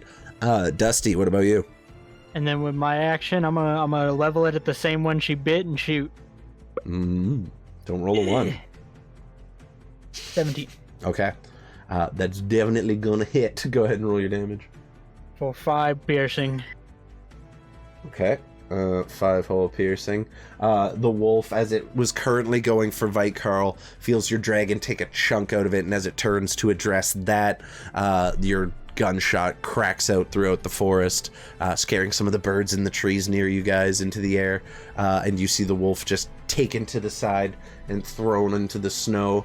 It's still alive, and it kind of recovers and is bleeding heavily from its right front leg. Bullet connects to the wolf, because Violet's next to the wolf. I'm going to use my reaction to infuse the strike for the extra force. So as it hits, there's this flash from Violet again as it pushes through even deeper. Go ahead and roll the damage on that one. Very familiar to you guys. The shot rings out. You see the bullet hit, and then you see a flash from Violet, and a flash kind of pop out of the wound, just briefly illuminating purple. As it does so, 4 force damage. That'll do it. It's pretty sickening to watch as it happens, because as this kind of burst of light happens, you see the wolf kind of awkwardly and very uncomfortably twist to the side. You hear a sickening crack, and the wolf falls limp into the snow, kind of just leaving a little puddle of crimson growing in the snow around it. Good job! Oh, there's another one. Dusty, anything else? Oh shit, another. Nope, that is all I can do for now. Okay. Next up is this wolf, who is honestly just gonna go back up his boy, really. Can he make it? You can get to there. Okay, so he's not quite. But you see another wolf kind of making its way through the trees and rounding in on your dragon, Dusty. Xechas, you're up. I rolled really poorly for the leader of this little crew. So the alpha is next to a fire, right? So I can see him? Yes. Yeah, he's not... It looks like... Oh, he wasn't supposed to be standing over the fire. But yes, he's standing next to a fire. He's just like... crisping up. The fire at this point... The fire at this point is fairly dim. It's only giving about 5 feet of bright light at this point, which it is in range of. So you can just barely see this creature. And for you, who can't see in the dark, zero dark vision whatsoever, you didn't see all the wolves. You just saw pairs of reflecting eyes in the darkness, just reflecting the moonlight as these howls kind of ring out. And you just, in the fire, just this little aura of firelight, see this massive white-furred wolf staring at all of you with killer intent. This isn't nightmarish at all. And I'm going to come forward 30 feet and... do I feel like if I land a firebolt, it may or may not set this wolf's fur on fire? You don't think that is likely. The wolf has been out in the snow for quite some time. It is damp and wet. It smells like wet dog already. Okay. In that case, I am going to do a new thing. Ooh. That I knew that I engineered into my suit.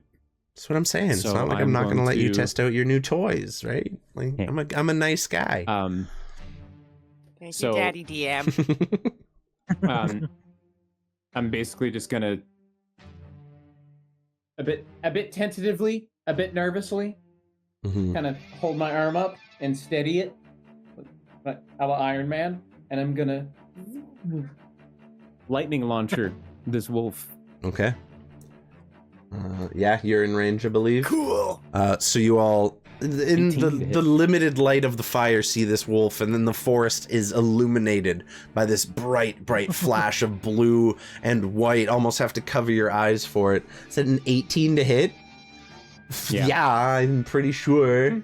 Yeah, it's AC 13. Yeah, fucking hits. Roll your damage. You see this lightning just arc towards this creature in kind of about a 10-foot streak almost, as it streaks away from the arm and connects with the wolf. Oof. God damn. The lightning kind of wraps and courses around the wolf's body, and you see it tighten and grip its claws into the snow, tensing itself as the lightning courses through it, and it grits its teeth.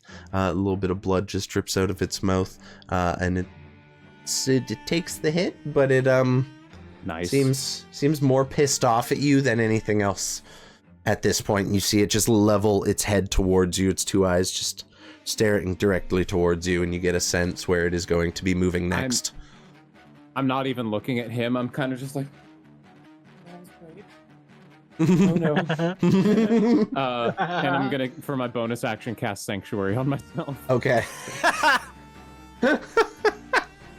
Fair. Easily done. I love that. Okay.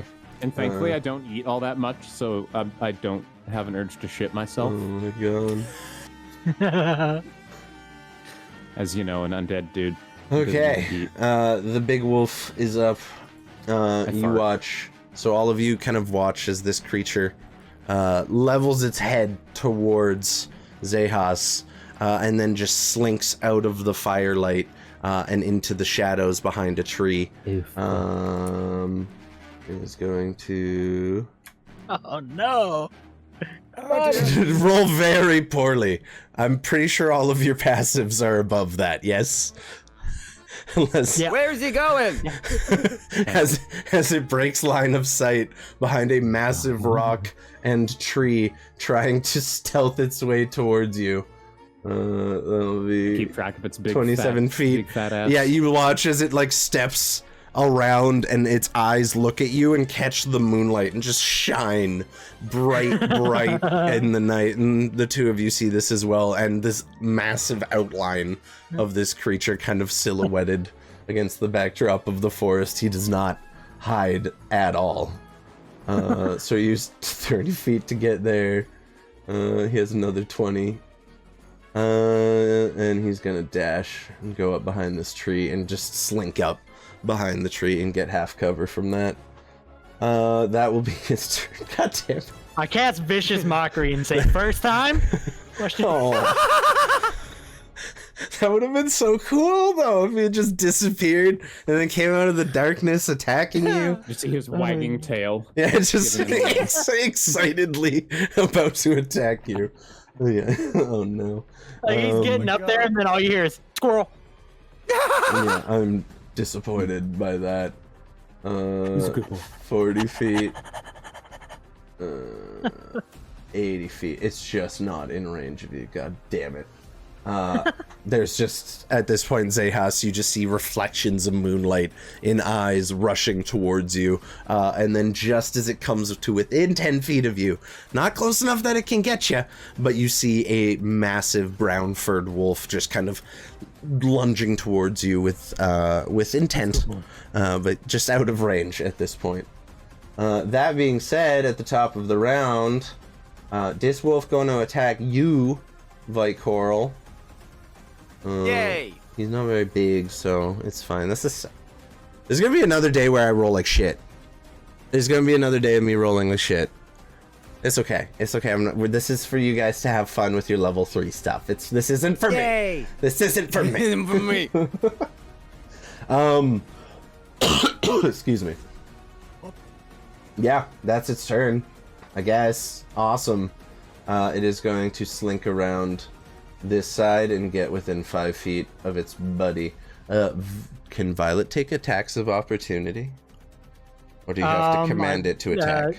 Her reaction's gone. Okay. Infused Strike takes reaction. I probably should have moved him over there beforehand, but that's fine. Doesn't matter. Vycarl, you're up. You're now facing 2 wolves on either side, though it looks like one is pretty heavily focused on Xechas. What are you doing? I'm gonna go ahead and I see the big boy skulking, yeah? Yeah. He thinks he's hiding. Like it's like a pet who thinks they're being stealthy. Like he genuinely seems to believe he's being sneaky right now.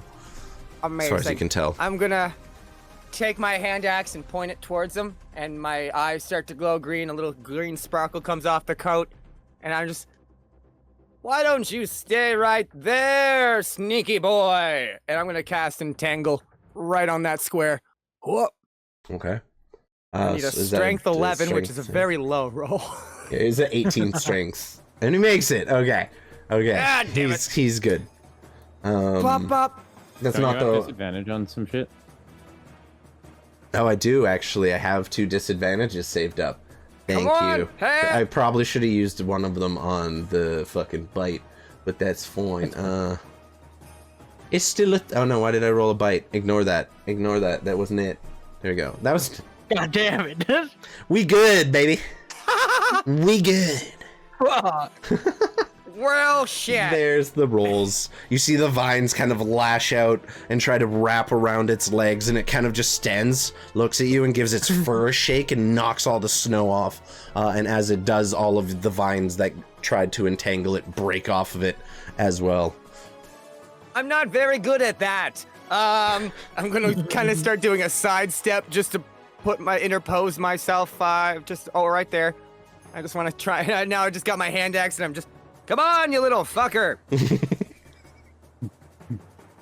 That's me. Oh. I love that. Okay, Dusty. You see Vycarl try to get this spell off and is unsuccessful in doing so. It seems like the big wolf is now aware that you all can fucking see it. But yeah, no, what do you want to do? He's gonna look forward towards the wolves and the big one, and he's gonna say, well, I don't think he can even see the big one, actually, because his dark vision's only 60 feet. So he's gonna say, Violet, back to me. Because I don't want to use my bonus action for her. She will move back to me at the end of my turn. Okay. No, I can't move her right now. Castier. Oh, okay. She moved at the end of my... Oh, my bad. Yeah, they specifically It's very state specific. everything happens at the turn. Okay, well, I feel like we Because can... wizards. Wait, what? How about we just say fuck that? True. And the dragon don't can want move that. whenever you tell it to move. Got it. You guys Okay, take your back to turn me. in Uranus. That's how we've always done it with pets and Okay. compatriots. enough. Y'all take your turn. You can alternate. Whoever wants to go first. This is a partnership. Same goes for y'all and your pets. With that, he's gonna say in Draconic, "You're in my sight," and his eye's gonna start glowing green as I cast Hunter's Mark with my bonus action on this buddy. No, I Right here. did the puppy. Okay. Yeah. Easily done. Let's And, put a little skull and crossbones. Why not? As that happens, he lines up the rifle, and his eye goes from this greenish look to a red color as he aims at the wolf, and he's gonna fire. Okay. Roll your attack. It's a pretty rough roll, but it's not rough enough to jam my gun. It's gonna hit. Oh yeah, shit. What was it? A 5? Oh. 5. Very Ooh. close. One away, yeah, because Very it is, you are in inclement weather right now, so that is affecting your gun. 7 and another 3, 10. From the force infusion? Hunter's Mark. Oh, no. Nah, Hunter's Mark. Okay, so 10 total. Oh, you know what? While we're at it, yeah, let's just go ahead and use that reaction. Okay, fair enough. Well played. Another 3, 4. Okay. Okay. Dead. Same deal. This time as you command Violet back to you as she's rushing towards you in the snow, she kind of gets to your feet just as you level your rifle, and she coils up your leg and onto your shoulder as she usually does, lining up next to you as you ready your shot to fire. You pull the trigger, and again, the shot, as it leaves the gun, there's that initial crack, and then there's kind of this secondary release of air pressure of just a woof sound as the bullet accelerates even faster out of the barrel, and you watch it hit the wolf and just throw it 10 feet back into the snow as it just slides through the snow, mud, and leaves and just lies still in the muck. All of my spells are gonna revolve around me saying some weird Overwatch / Marvel Rivals-esque I've got catchphrase you in before. my sights. Yeah, I love it. Give me another corpse. Again! Again! I love it. Okay, is that it for you, my friend? That is everything, yeah. That is going on the merge. Magneto!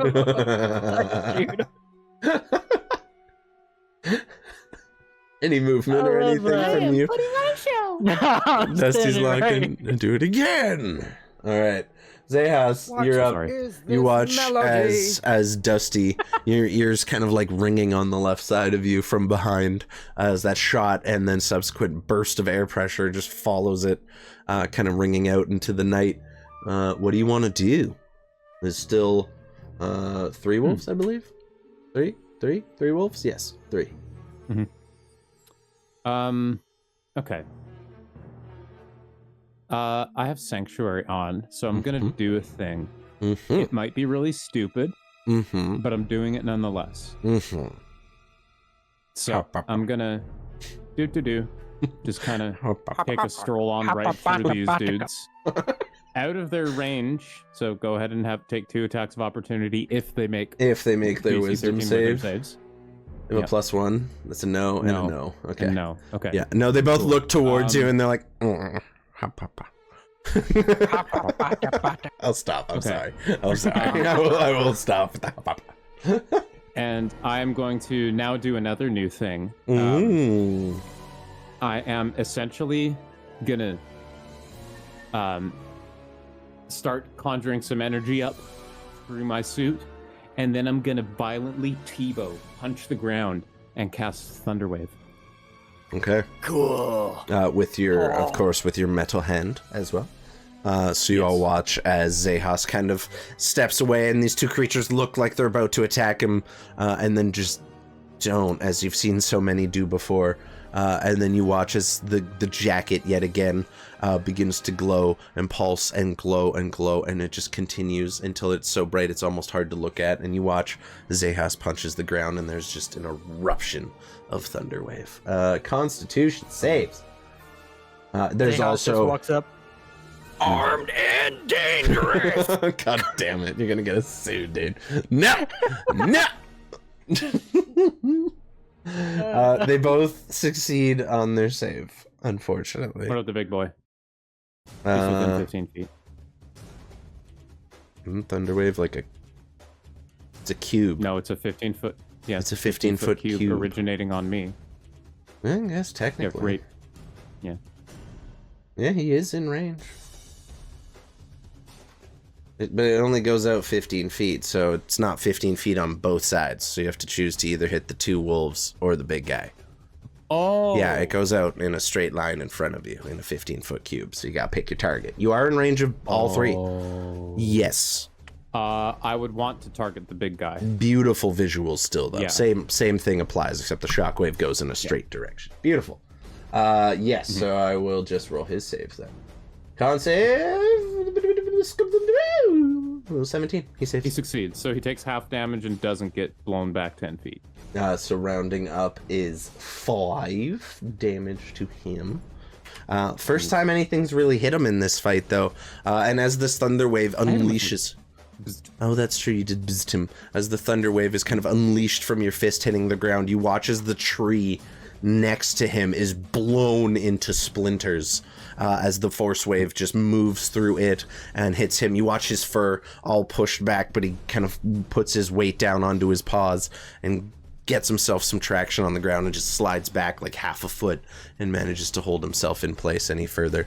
And he looks at you and snarls. That goes out in 300 feet in all directions, which is the coolest part of it. All of you are accustomed to the sounds that come from Dusty's firearms, but the sound that comes from Xechas in this moment is substantially louder and quite uncomfortable to hear at close range. It doesn't affect you negatively, but it is definitely not pleasant. There's just a thunderclap that echoes out through the night, kind of just going through the forest, echoing and bouncing off the trees and rocks. Cool turn. I look up and I see him kind of not as affected as I had hoped. I'm like, oh fuck. You just watch as one lip kind of snarls up and reveals just one long pointed fang. Yeah. And it is and I'm just gonna brace for some shit. It is his turn. He is going to step up and kind of square up with you and like circle around till his back is lined up with the other wolf as well, just creating a little bit of a pack there. And he is going to lift his head kind of back into the side and just towards you as a cone of freezing cold bursts out towards you. Winter Wolf, baby! Excuse me. I need a dexterity save of 12, please. You got this. You're a dex guy. This is your thing. Yeah, that's why I only put one Winter Wolf in the encounter. I'm not a fucking lunatic. You survive, so you take half damage. So 11. You take 11 points of cold damage as this now revealing, very winter-oriented creature looks towards you and just unleashes a cone of cold breath like you have never seen before towards you. That is its turn, however. Yeah. Pain!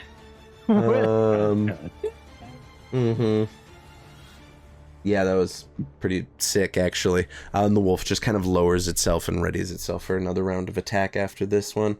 Vite Carl, this wolf is going to close in on you and lash out at you with a bite, which it has advantage on because of pack tactics. Skirt! Chomp. Oh, Seems to have Demas underestimated. Come on! I mean, I did say it was a giant white-furred wolf, but you got this. Stand your ground. Beat his ass. I can't hit attacks worth shit, which may be your guys' saving grace right now. By Carl, as you're kind of like swinging the axe, like you said, the other wolf kind of tries to slink in around your defense and take a bite at one of your calves while the other wolf's distracting you, but is unable to do so as you kind of shift your leg back and conk it on the side of the head with your axe, just enough to knock it away. The next one, same deal though, bite attack, 16 to hit you. Yep. I believe will hit. Okay. You take 8 points of piercing damage as this, the wolf that was previously more of a distraction also lashes out at the same time and clamps down high into your calf, or your upper thigh. See. Hup! And no, I don't. As I tense my muscles, the teeth don't break through. Well done. Okay. He's getting hard. You all watch as Vikarl knocks one of the wolves out the other way, and then the other one lashes out and takes a chunk onto his thigh, but Vikarl just kind of stands there, looks down at it, and goes really hard, and the wolf is like trying to gnaw on it, snarling as it does so, but is unable to pierce his massive girth. God damn it. That's pretty cool. There's some pretty cool moments. We blew up a tree and then we flexed so hard a wolf couldn't bite you. That being said, Vikarl, with that kind of epic visual, and it's still gnawing on your leg, it's your turn. What do you want to do? I just looked down and those were my favorite pants. I'm gonna go down with an axe. Wop up. And come on, come on, come on. Are you kidding? I tense too hard and I just kind of like stop halfway. Yeah, as you're tensing, your leg tightens up so much. Yeah, you get a Charlie horse, and you're like, ah!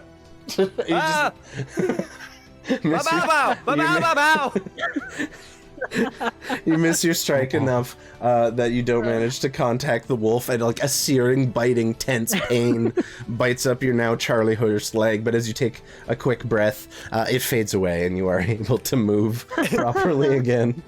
And for just a moment, Vikarl kind of is like, he's hopping around with the Charlie horse. And for just a moment, he starts to kind of sound almost melodic. And I'm going to cast Healing Word on Xechas. Oh my god. It sounds like the song from Beverly Hills New. Yes. Two back to you, baby. Let's go. You get 2 whole healing. From this kind of awkward Charlie. I go straight into like the wicked. You were a few sustained notes away from the halos. Literally. I loved every second of that. That was incredible. You get 2 whole healing word as Vikarl does this kind of awkward half Charlie horse leg dance and sings these awkward half notes at you that don't quite line up but still sound beautiful somehow. Kind of reverberate. It almost sounds like throat singing after a bit. Yeah, it's great. Yeah, it's great. And you get 2 whole healing from that. Enjoy. Vikarl, anything else? Healing I've ever received. That's you, okay? Dusty. Vikarl is surrounded by wolves, and you see Xechas currently facing down a wolf the like of which you have never seen, that just breathed literal cold at somebody. Well, that's not ideal. And he's gonna... The green glow is still around his eye currently, as he looks towards this one. And he just says in Draconic, "Next." And it's gonna turn red as he aims at this one. Okay. Love it. That's my bonus action to switch target. Oh, thank you, Kieran. They'll be fine. Dick. You dick. Oh. There we go. Oh.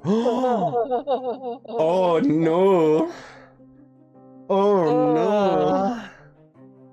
Gun. Yeah, so... What is the ruling on that again? Not Rad coming in on a misfire. Brad raids as JT misfires his musket. I'm pretty sure... It's time for me to shoot Vikarl.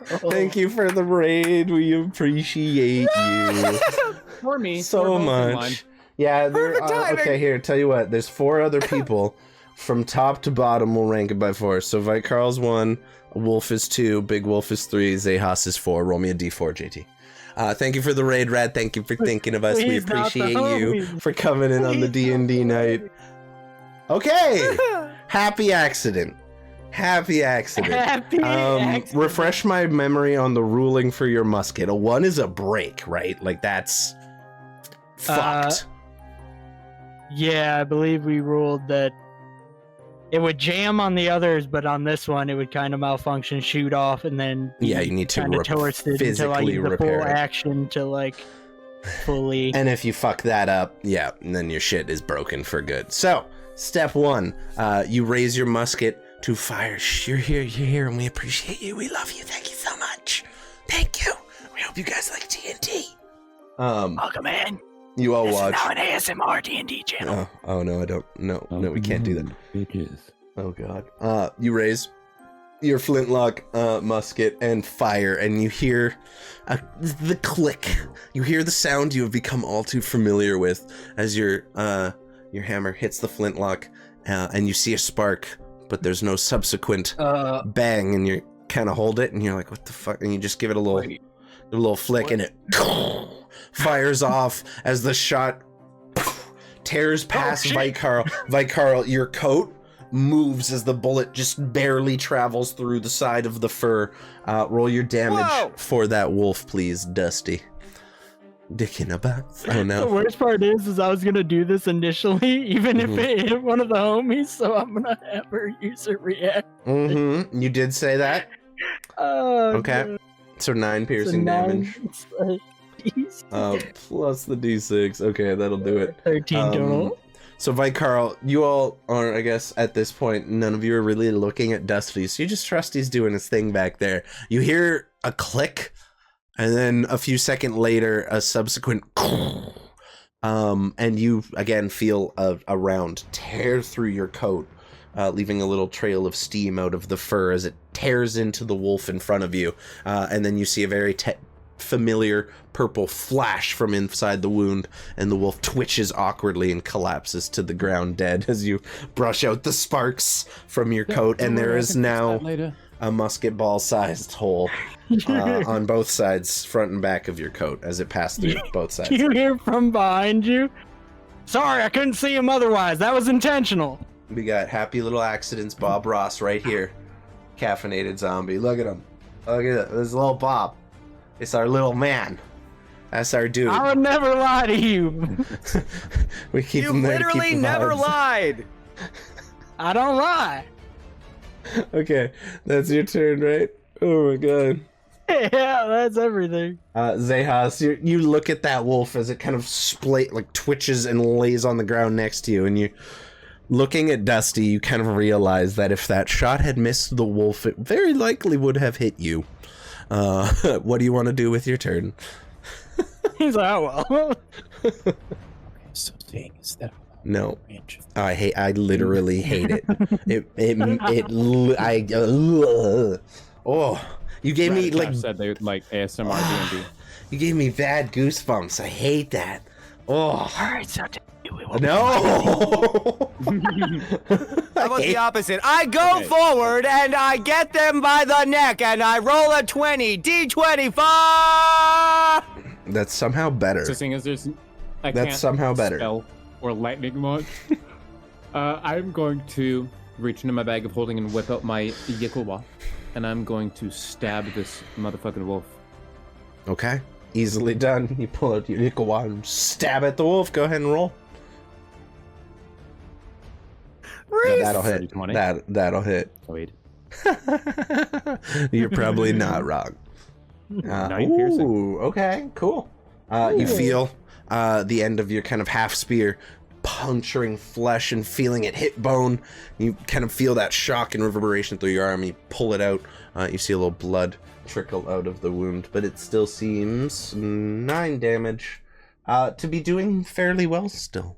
It still seems to be holding its ground. It kind of recoils from the wound, but almost as quickly is ready to lash back at you.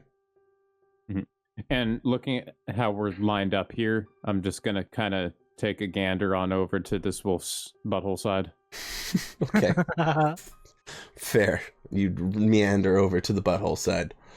Is that your turn? Yeah. Okay, Wolf farts on you. No, he turns around. He follows you as you circle him, of course. I would figure so. Quick recharge? No recharge. Not. It was a 4. Quick. It didn't go through in Roll20, but it was on D&D Beyond. It was 4 anyway. He just turns towards you and just lashes out with his teeth in a very... you watch the jaw open. You realize your entire arm could probably fit into that thing's mouth fairly easily. And it is going to take a big jump at you. This is 22 to hit. Yeah, that hits. You take 11 points of piercing damage. And you need to make a DC 14 strength save. No. You are knocked prone as the creature lashes out and bites. It clamps its jaw around your shin. You feel the teeth hit bone, and it drags its head around and pulls you flat onto your ass and readies itself to kind of climb right on top of you and deal a more aggressive blow. That being said, that is its turn. Yeah, as you all see this towering wolf just over Xechas now, who's desperately trying to just fight it off. Next up is little wolfy man, who is going to, at this point, I guess, just take a bite at Vite Carl, who has been 17. Yep. That hits you. You take 8 points of piercing damage as yet again you feel the teeth of a wolf kind of clamping down onto your leg. Do you have any more of your super Goliath shit you want to use? I do, but I'll hold on to that one for now. Okay, you take the bite. You feel the teeth kind of biting through your favorite pants, as you so put it, and digging into your thigh and just kind of pulling their way out, since they couldn't pull a piece of meat off you completely. But you see. Do you have any idea how hard it is to tailor pants for a man my size? It's your turn. What are you gonna do? Smack the bitch! Whoop! Come on That's now, amazing. I love that. Whoop!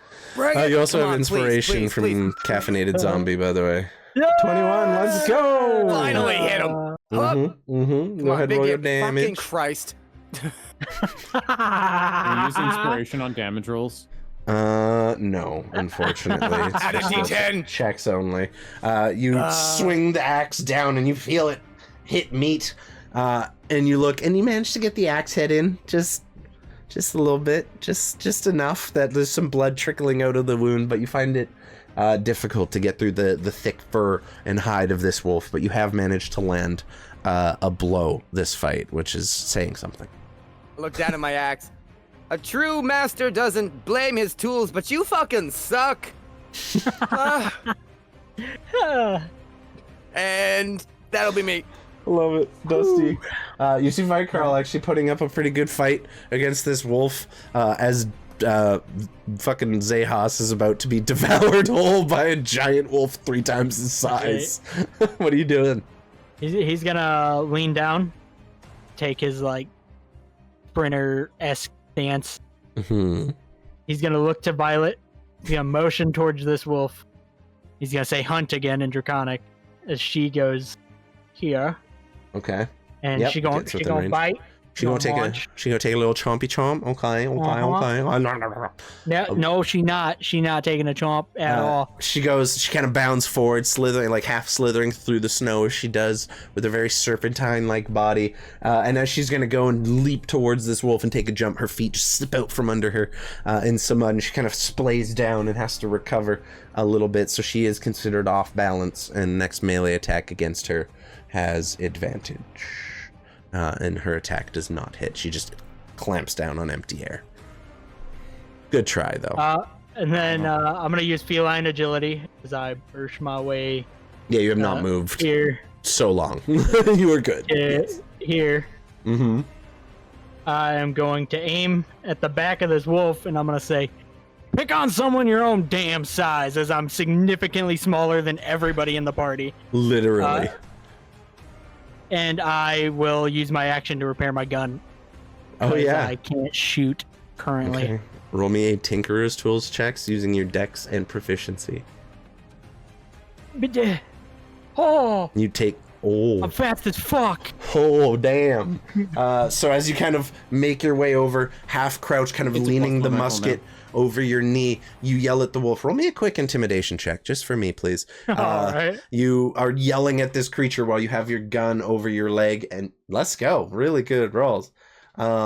You have your gun slung over your leg. You pull out your tools as quickly as you can, and just kind of manage to unjam where the bit of leftover gunpowder kind of clogged up the hole of your flintlock, and you clear out the barrel and make sure everything's functioning as usual, and it seems to be capable of firing as you reload your weapon for the next round. God fucking damn it! Yeah, no, you. It takes you a bit. Slamming the hammer back and forth. But with the 18, I'm gonna just roll. Okay. All right. He was I tried, man. Just to see if he was intimidated by you. So as you yell at this wolf and you're fixing your weapon, it looks up at you for a brief second. You look at it and you make eye contact, and it turns back to Xechas, and you see it snarl as it readies itself to strike. Xechas, what you doing? Am I like restrained, or is there anything preventing me from getting up? No, he just proned you. Cool. I'm gonna get up. Fair. And I am gonna use the disengage action. Okay, so half your movement to get up, disengage. I'm gonna walk 15 feet this way to the other wolf. Okay. You are flanking with Vite Carl. Yeah, that's currently. good, at least. Not really much else I can do. Okay, you do still have Sanctuary up, though. No, I cast a spell, or I cast Thunder. Oh, you did. Yeah. So. Yup. Okay, Yeah, I've done that. I've attacked. Yeah, no, I should have just attacked him. The big wolf moves up to you as well. Also pack tactics, so with advantage, 21 to hit. Yeah, I'm unconscious. You take 12 points of piercing this time as it pounces onto your back and clamps its jaw down over your collarbone. You guys hear the sound of teeth hitting metal and gears and steel crunching under its bite as Xechas goes down, as this creature is just clamped down on his jaw and continuing to bite. Okay. That is his turn, Wolf's turn. Don't have to put the X on you. You're not dead yet. You're not dead yet. We have healers in the party. We have healers. That being said, this wolf is up and is going to attack the little purple dragon that just ran towards it and tried to lash out at it. 14 to hit your dragon. Misses. Oh! The wolf just lashes out with its teeth towards Violet, who coils herself to the side and manages to move out of the way just My in the nick of dragon's time. harder to hit than Bite Carl.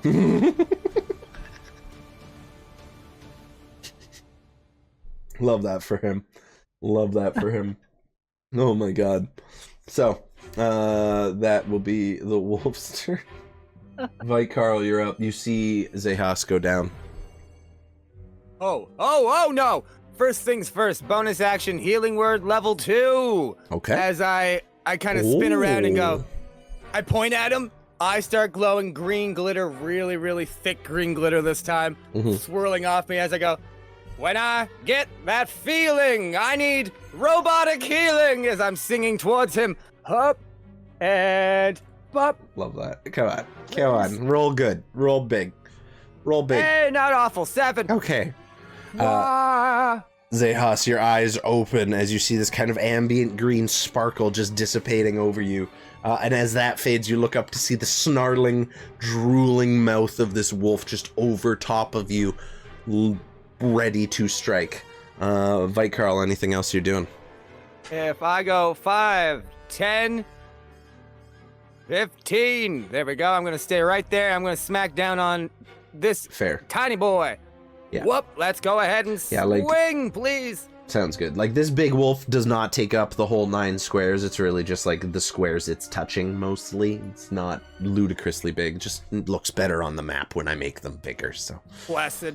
Just, yeah. And 14 to hit, 5 damage. It just looks cooler. Okay. 14 hits. You're going for just the brown wolf, right? Artistic decision. Yep. Okay. So you walk around the brown wolf, kind of positioning yourself next to the alpha, and this one you just swing down at the smaller of the two wolves and hit for 5 whole damage. Yeah. Which is enough to finish it off. You hear the thunk of axe sinking into bone and flesh, and you pull it back out, and the wolf just collapse down to the ground with a little yelp and just kind of lays there in the snow. Pop, What? pop. I Are go you right up laughing? to the wolf as I'm looking in. I'm just kind of walking slowly, and I go, "You hurt my tinker toy," and that's me. I love that. Okay, I'm so you not get being Stuart. Oh, okay. What'd he do? I missed him. I indirectly mocked how he was drinking because he licks the top of the flower. It's really funny. It's really And I weird. just went like, and he just like The for a fuck good you- like 10 seconds was like, The fucking fuck you- excuse me. Excuse me. Excuse the fuck out of you. Love that. All right, Dusty. You look so offended. You're up. You see this wolf now being bared down upon by Vite-Carl, but still dangerously close to Xechas, who is taking a bit of the brunt of the damage in this fight. What do you want to do? I can get there. I'm gonna move up to here. Actually, I can move. Where can I get to? I mean, A little more diagonally. There we go. Fair. 30 feet. As the musket's ready, as that other wolf dies, he's gonna look towards the big one, say, "I said pay attention to me, you bastard." And he's gonna say, next again, as the mark moves to the big wolf. And he gonna try to shoot and hopefully not murder Vike. As you blow Xechas into tiny pieces from point blank range with a nat 1. 24. 24. 24. That's good. That's very good. I'm gonna roll just 2d6 together Mhm. because I'm infusing and the hunt Okay. for Okay. 7 more. Not bad. So 16 total damage as you, from much closer, level your firearm and feel Violet coil up onto your shoulder again, kind of placing her face next to yours. You fire and see the purple flash as the bullet leaves your gun and hits the winter wolf currently harassing your party, and it kind of leans to the side and moves itself back, but you see as a thin trail of blood just begins to stain its white fur, and it looks like that hit did a pretty substantial amount of damage to this creature, and I would say it is very much bloodied at this point. Nice. Anything else you would like to do this turn? That is everything, I believe. Okay, Xechas, you're up. Currently just All laying right, on your back, looking up at this creature still. All right, let's put a stop to this. I'm gonna get up. I'm gonna use 5, 10, 15 my movement to be flanking with Vite Coral. Okay. Commitment, And I respect I'm it. going to attempt to called shot stab it in the heart. Okay, so with disadvantage, so just a straight roll because you're flanking. Cancel it out, yeah. I'll allow that. I will allow it. Stab the heart. Stab it. Part of the crew, part of the ship. Do it. Part of the crew, part of the ship. Unfortunate. That won't do. No. You try to guess where the heart is. You have a pretty good idea as you lash out with your spear and feel it hit rib, and you're just unable to get through the bone. As you pull it out, you just see a small cut left where the tip of your spear, and you look at your spear. There's no damage to it, but it just hit bone and did not make it through it. Roll. That was Roll rough. 4. Yep. Yep. That was rough. Darn, Anything else cool you'd like idea, to do but, this turn? That was super cool, dude. So sick. No, I think that I'm probably just gonna die again. I mean, at this point, Nah. he has a lot of other things that have his attention. He's gonna rotate, and he's still in both y'all's space. He's just shifting for the sake of visuals at this point. Use my reaction to put my thumb in its butt. It does the fucking finger jutsu from Naruto. 1,000 years of death.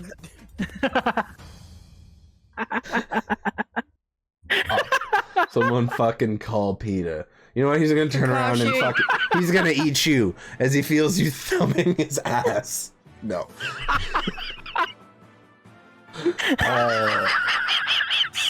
Step 1. We got him. He rolled a 6. Okay. Oh my He's God. gonna risk the attack of opportunity from Vite-Carl. Vite-Carl, go ahead. As he kind of limps around the back of Xechas. Thank you, babe. I appreciate you so much. Thank you so much. I have an advantage. Okay. 18 will hit. Go ahead and roll your damage. Oh.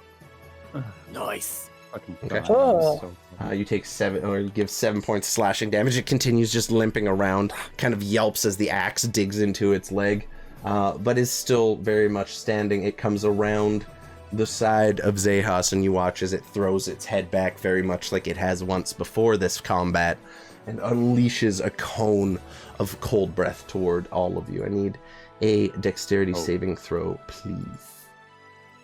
DC 12. I rolled so low. 4d8. I rolled so low. Oh. Okay. that's the only reason why, Dusty, so- I think you're good. Oh. 15-foot cone, so you're just out of the range of it, luckily for you.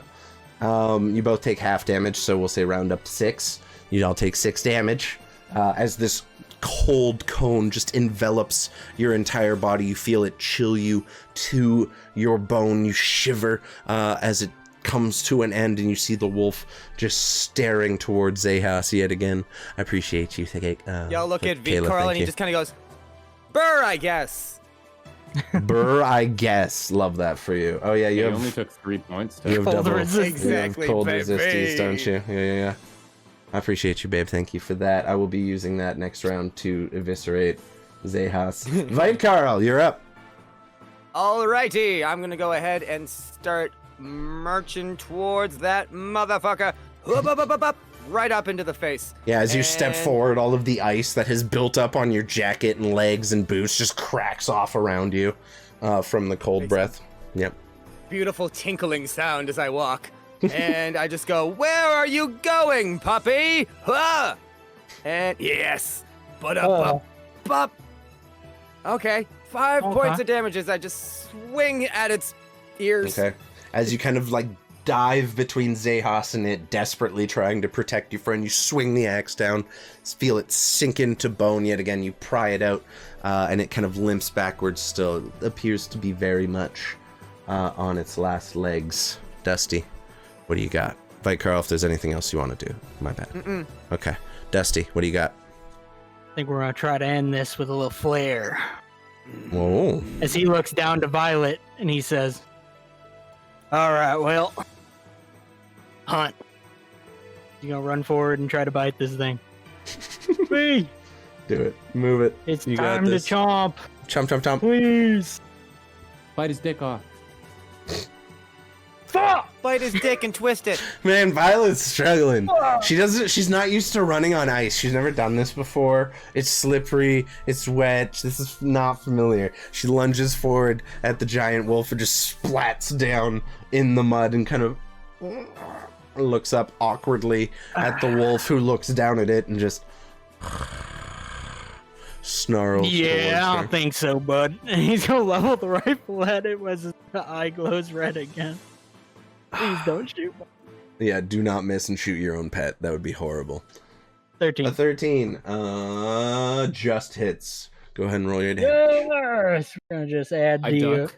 Holy shit! Holy. That's a lot. That's a lot. I guess you're just making up for last combat where you were basically dead for most. Yes, yes, I was. You all watch as the dragon kind of slithers forward, making its way along the forest floor and just slips in the mud and ice and is unable to hit. And then you hear a resounding out from behind you, and you see a purple flash from Violet as she's just laying down in the mud. Just looking up at it like, Poof, just a little poof, and then it goes away. And you watch as the bullet tears into the creature, and it just coils backwards, lets out one last pitiful howl, and collapses down into the snow. That is a lot of fucking damage. That was a max. Yeah, it was. 12 on a d12, yep. Holy fuck. You all feel the ground kind of vibrate for just ever so slightly as the giant winter wolf collapses to the ground at your feet and kind of just lets out one last whimper before it closes its eyes and dies in the mud. And you all stand surrounded by one massive wolf and 5 other smaller ones. I believe it was 4 other smaller ones. Oh. 4. I hope y'all are doing a lot better than it looked like y'all were doing at the end there. Seemed rough. Fine. Dusty's gonna pull out one of his knives as he starts walking towards the big wolf. It's not common you see something like this, so I'm just gonna take that. He points at the wolf. Oh yeah. There. Yeah, like this pelt is big enough to make Vikarl a whole new jacket. Oh, yeah, sorry about your coat. It's cool. It's like a battle scar. I can tell people I got shot. It'll be funny. Okay. So we're harvesting the creature as best we can. Yeah, I want to try. 50%. That's going to take him a while. Is there anything the two of you would like to do? There's still the campsite with the 2 bodies and the 4 or 5 other wolves that remain. I'm going to go be a survival investigate. check for you, Dusty. Okay. See if there's any living people, and then if there's not, then I'm going to see if there's any goods that we can salvage. Okay. You roll me an investigation check, please. Vikarl, what about you? I'm gonna start doing a perimeter walk. I want to make sure nothing else is coming. Oh. Okay, roll me a perception check. Okay. Dusty, with a 12, it takes you quite a while. That is a lot of fur. It's very difficult to work off of this creature in one solid piece. You are able to do so, but to do so, it will take you probably anywhere from 30 minutes to an hour. I'd say roll me a dex check and we'll see. Xechas with the 20 investigation. You go over and you find 25. 25, goddamn. It's not from past life. You find 2 bodies, both laying there, very clearly having been slain by these wolves. The bite marks are very similar to the one you currently have in your shoulder. They're just causing no small amount of pain. And you kind of check them, and they are both very much dead. The man has been partially devoured already. And you kind of begin rummaging through them as best you can. And you find a pitiful 10 gold between the 2 of them. Not a terrible amount for your standard villager, and you gather these were just 2 people traveling along the road who kind of went into the forest just a little bit to get a little shelter from the winds in between these rocks and trees as best they could, and were unfortunately set upon by wolves in the night and were unable to. It looks like there was a struggle. It looks like they fought back as best they could, but it doesn't seem like they were able to do anything substantial enough to protect themselves.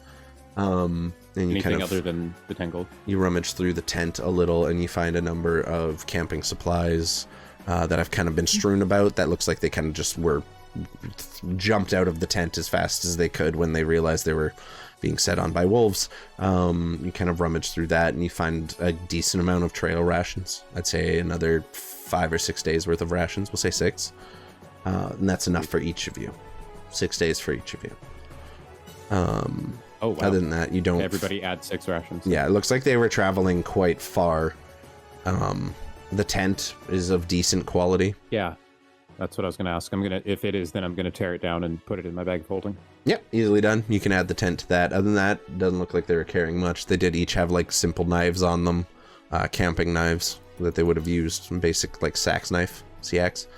Other than that, nothing special. Just looks like an unfortunate group or couple who happen to be out traveling the roads. Hey, Ron. Fair enough. Unfortunate timing for them, but nothing much to be said. Dusty, you manage to get, in about 30 minutes time with a dexterity check that good, get the pelt entirely off of this creature in one solid piece without any major issues whatsoever. As I get parts of it like off bit by bit, I just kind of motion for Violet to start digging in on what she wants of the non-pelted section. Sounds good. She goes right over to the meat and begins taking bites out of it and just chomping down, just very contentedly, like just munching away at the wolf until you gather she has mostly eaten her fill during the time it's taken you to do this, and she climbs into your onto your shoulder and into your backpack or into your pack as she has done so many times in the past, and you feel the little sting of the amethyst spines on her back kind of digging into you, but she settles into a comfortable position again, and you manage to find a degree of comfort. You're gonna want to get that fixed because what were you doing? Well, I don't Ryan? even know. I looked away from Ryan for 30 seconds. You can't take your eyes off this fucking guy. Oh my god. Someone check. Yeah, no, he's lost it. He's lost it, everybody. But They yeah. tried to check on me. They don't know what's wrong. Violet is comfortable in your pack. Fight Carl. You kind of pace around this camp area, about 25 to 50 feet out, giving however far you want to go. And as you just casually make your way through the forest, you don't hear anything that stands out as particularly dangerous. It seems like either the copious amounts of gunfire resulting thunderclaps was enough to not make anything want to come to the area. You gather most beasts and creatures would have been scared away by that more than likely, and if the goblins did hear it, they are not particularly fond of running up on someone with a firearm, as you've kind of discovered in recent history. A thunder stick. A thunder stick. And yeah, that's about it. You continue your patrol until your party has finished up whatever business they were doing. You see Xechas has disassembled the tent, kind of put the two bodies next to each other. All right, I'm done here. I could take the time to get the other skins, but I don't know how long we want to sit around. No, I feel like we should keep moving. Probably a I good need to idea, yeah. All right, Alright, what, moving on. what are you doing? He says that my Carl mimics the accent. What the hell was that? Oh, spending a lot of time with you. What can I say? He's mirroring. All right. Ryan, we mask I on can't- stream. We're masking. We're I masking. can't help this, right? Pete Coral has a touch of the tism. What do you want from me? So, as you all agree to leave the rest of your kill behind in the interest of not drawing too much attention to yourself, you make your way towards Fort Mistmere and arrive to find the gates firmly shut. You kind of approach, Dunk, dunk.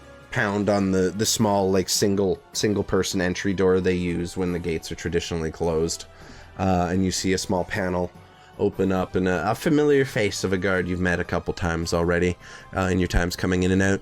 Yeah, what? We're looking for entry. I mean, what are you doing out this late? Well, we were a bit caught up at home. We lost track of time, but we needed to come to town for the morning. He kind of just eyes you all for a second. And all right. He opens the door. And kind of gestures his arm through. We're a bit late because of the trouble we ran into as he holds this giant wolf pelt on his shoulder. Oh, yeah. The Walks wolf. in. Yeah, the wolves have been a bit of a trouble. Go about your business. Don't cause any trouble. Sounds good. Thank you. Aye, aye. You might, be able to get some money for that. Bring it up to the company headquarters in the morning. I think there was a bounty out on that fucker. Oh. That's a fun little bit of serendipity. Well, you see the size of it. It was a big fucker.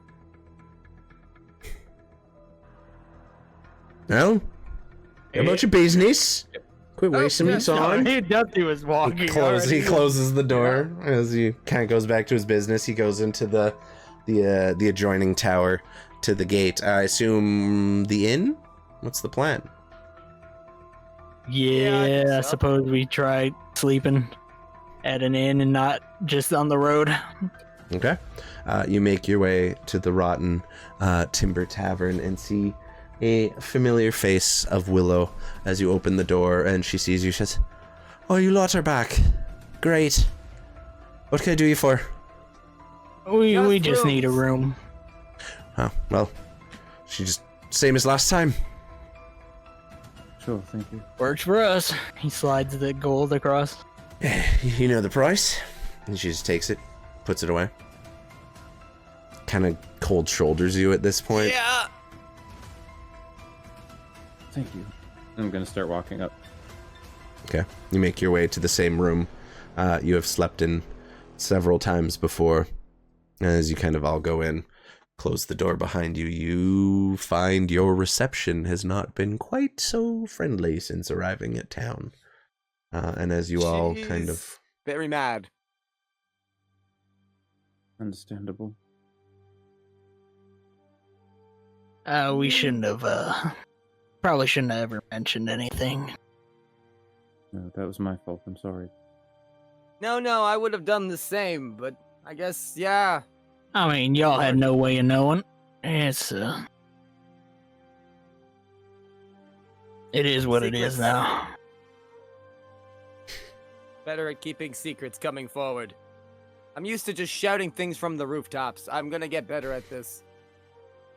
Yes, discretion is very key right now, I think. As I've got in the room, I've collapsed onto a bed in a way you haven't seen Xechas collapse before. Yeah. As you guys all kind of lay, you take up the usual sleeping spots in this room, making yourselves comfortable for the night. You ponder what your next steps might be, who you might be able to find to help you on your the next steps of your journey as you attempt to take on this goblin menace that has been so plaguing the countryside for some time now, it seems. That is where we will wrap things up for this evening. Pretty successful night, Dusty. Before going to bed, Dusty is going to have Violet come out of the pack. He's just gonna be sitting there with her, and he's gonna... You did a real good job today, little one. Proud of you.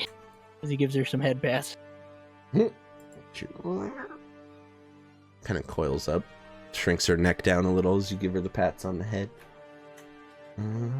Okay. So as you all fade off into your sleep, that is where we will call things for tonight, as we've reached over the 3-hour mark and people's gots to work tomorrow. So in the meantime, I just want to say I love you all. Everyone here loves you all. And in these somewhat tumultuous, stressful times, we all need to stay together and keep our fucking vibes positive, because it's really what the world needs right now. So let's just all remember to be chill to each other, everyone be good to each other, and we're gonna raid out to Aves, because nothing says positive vibes like an Aves the Adventurer stream. Yay! Easy decision. Everyone be fucking good to each other. We love you guys. If there's anything going on, invite Carl, JTB, Chris, you want to tell the people about, now is your chance. Not starting with anyone, just go. Who's doing shit? Let me know. Be good people. Yeah! Don't hurt each other. Don't hurt yourself. Keep yourself protected. I love you. There you go. There you go. And with all that being said, we love you guys. We will see you next week, along with a very, very, very special guest. We can't wait for y'all to see. that. It's going to be great. We're going to have Nerd on here. It's going to be wonderful. We are so fucking stoked. And today was just really a big setup for that. So we'll see y'all next time. In the meantime, like I said, be good to each other. I've been Rusty. These have been my friends. Bye. You all have been awesome. We will see you next week. Bye-bye.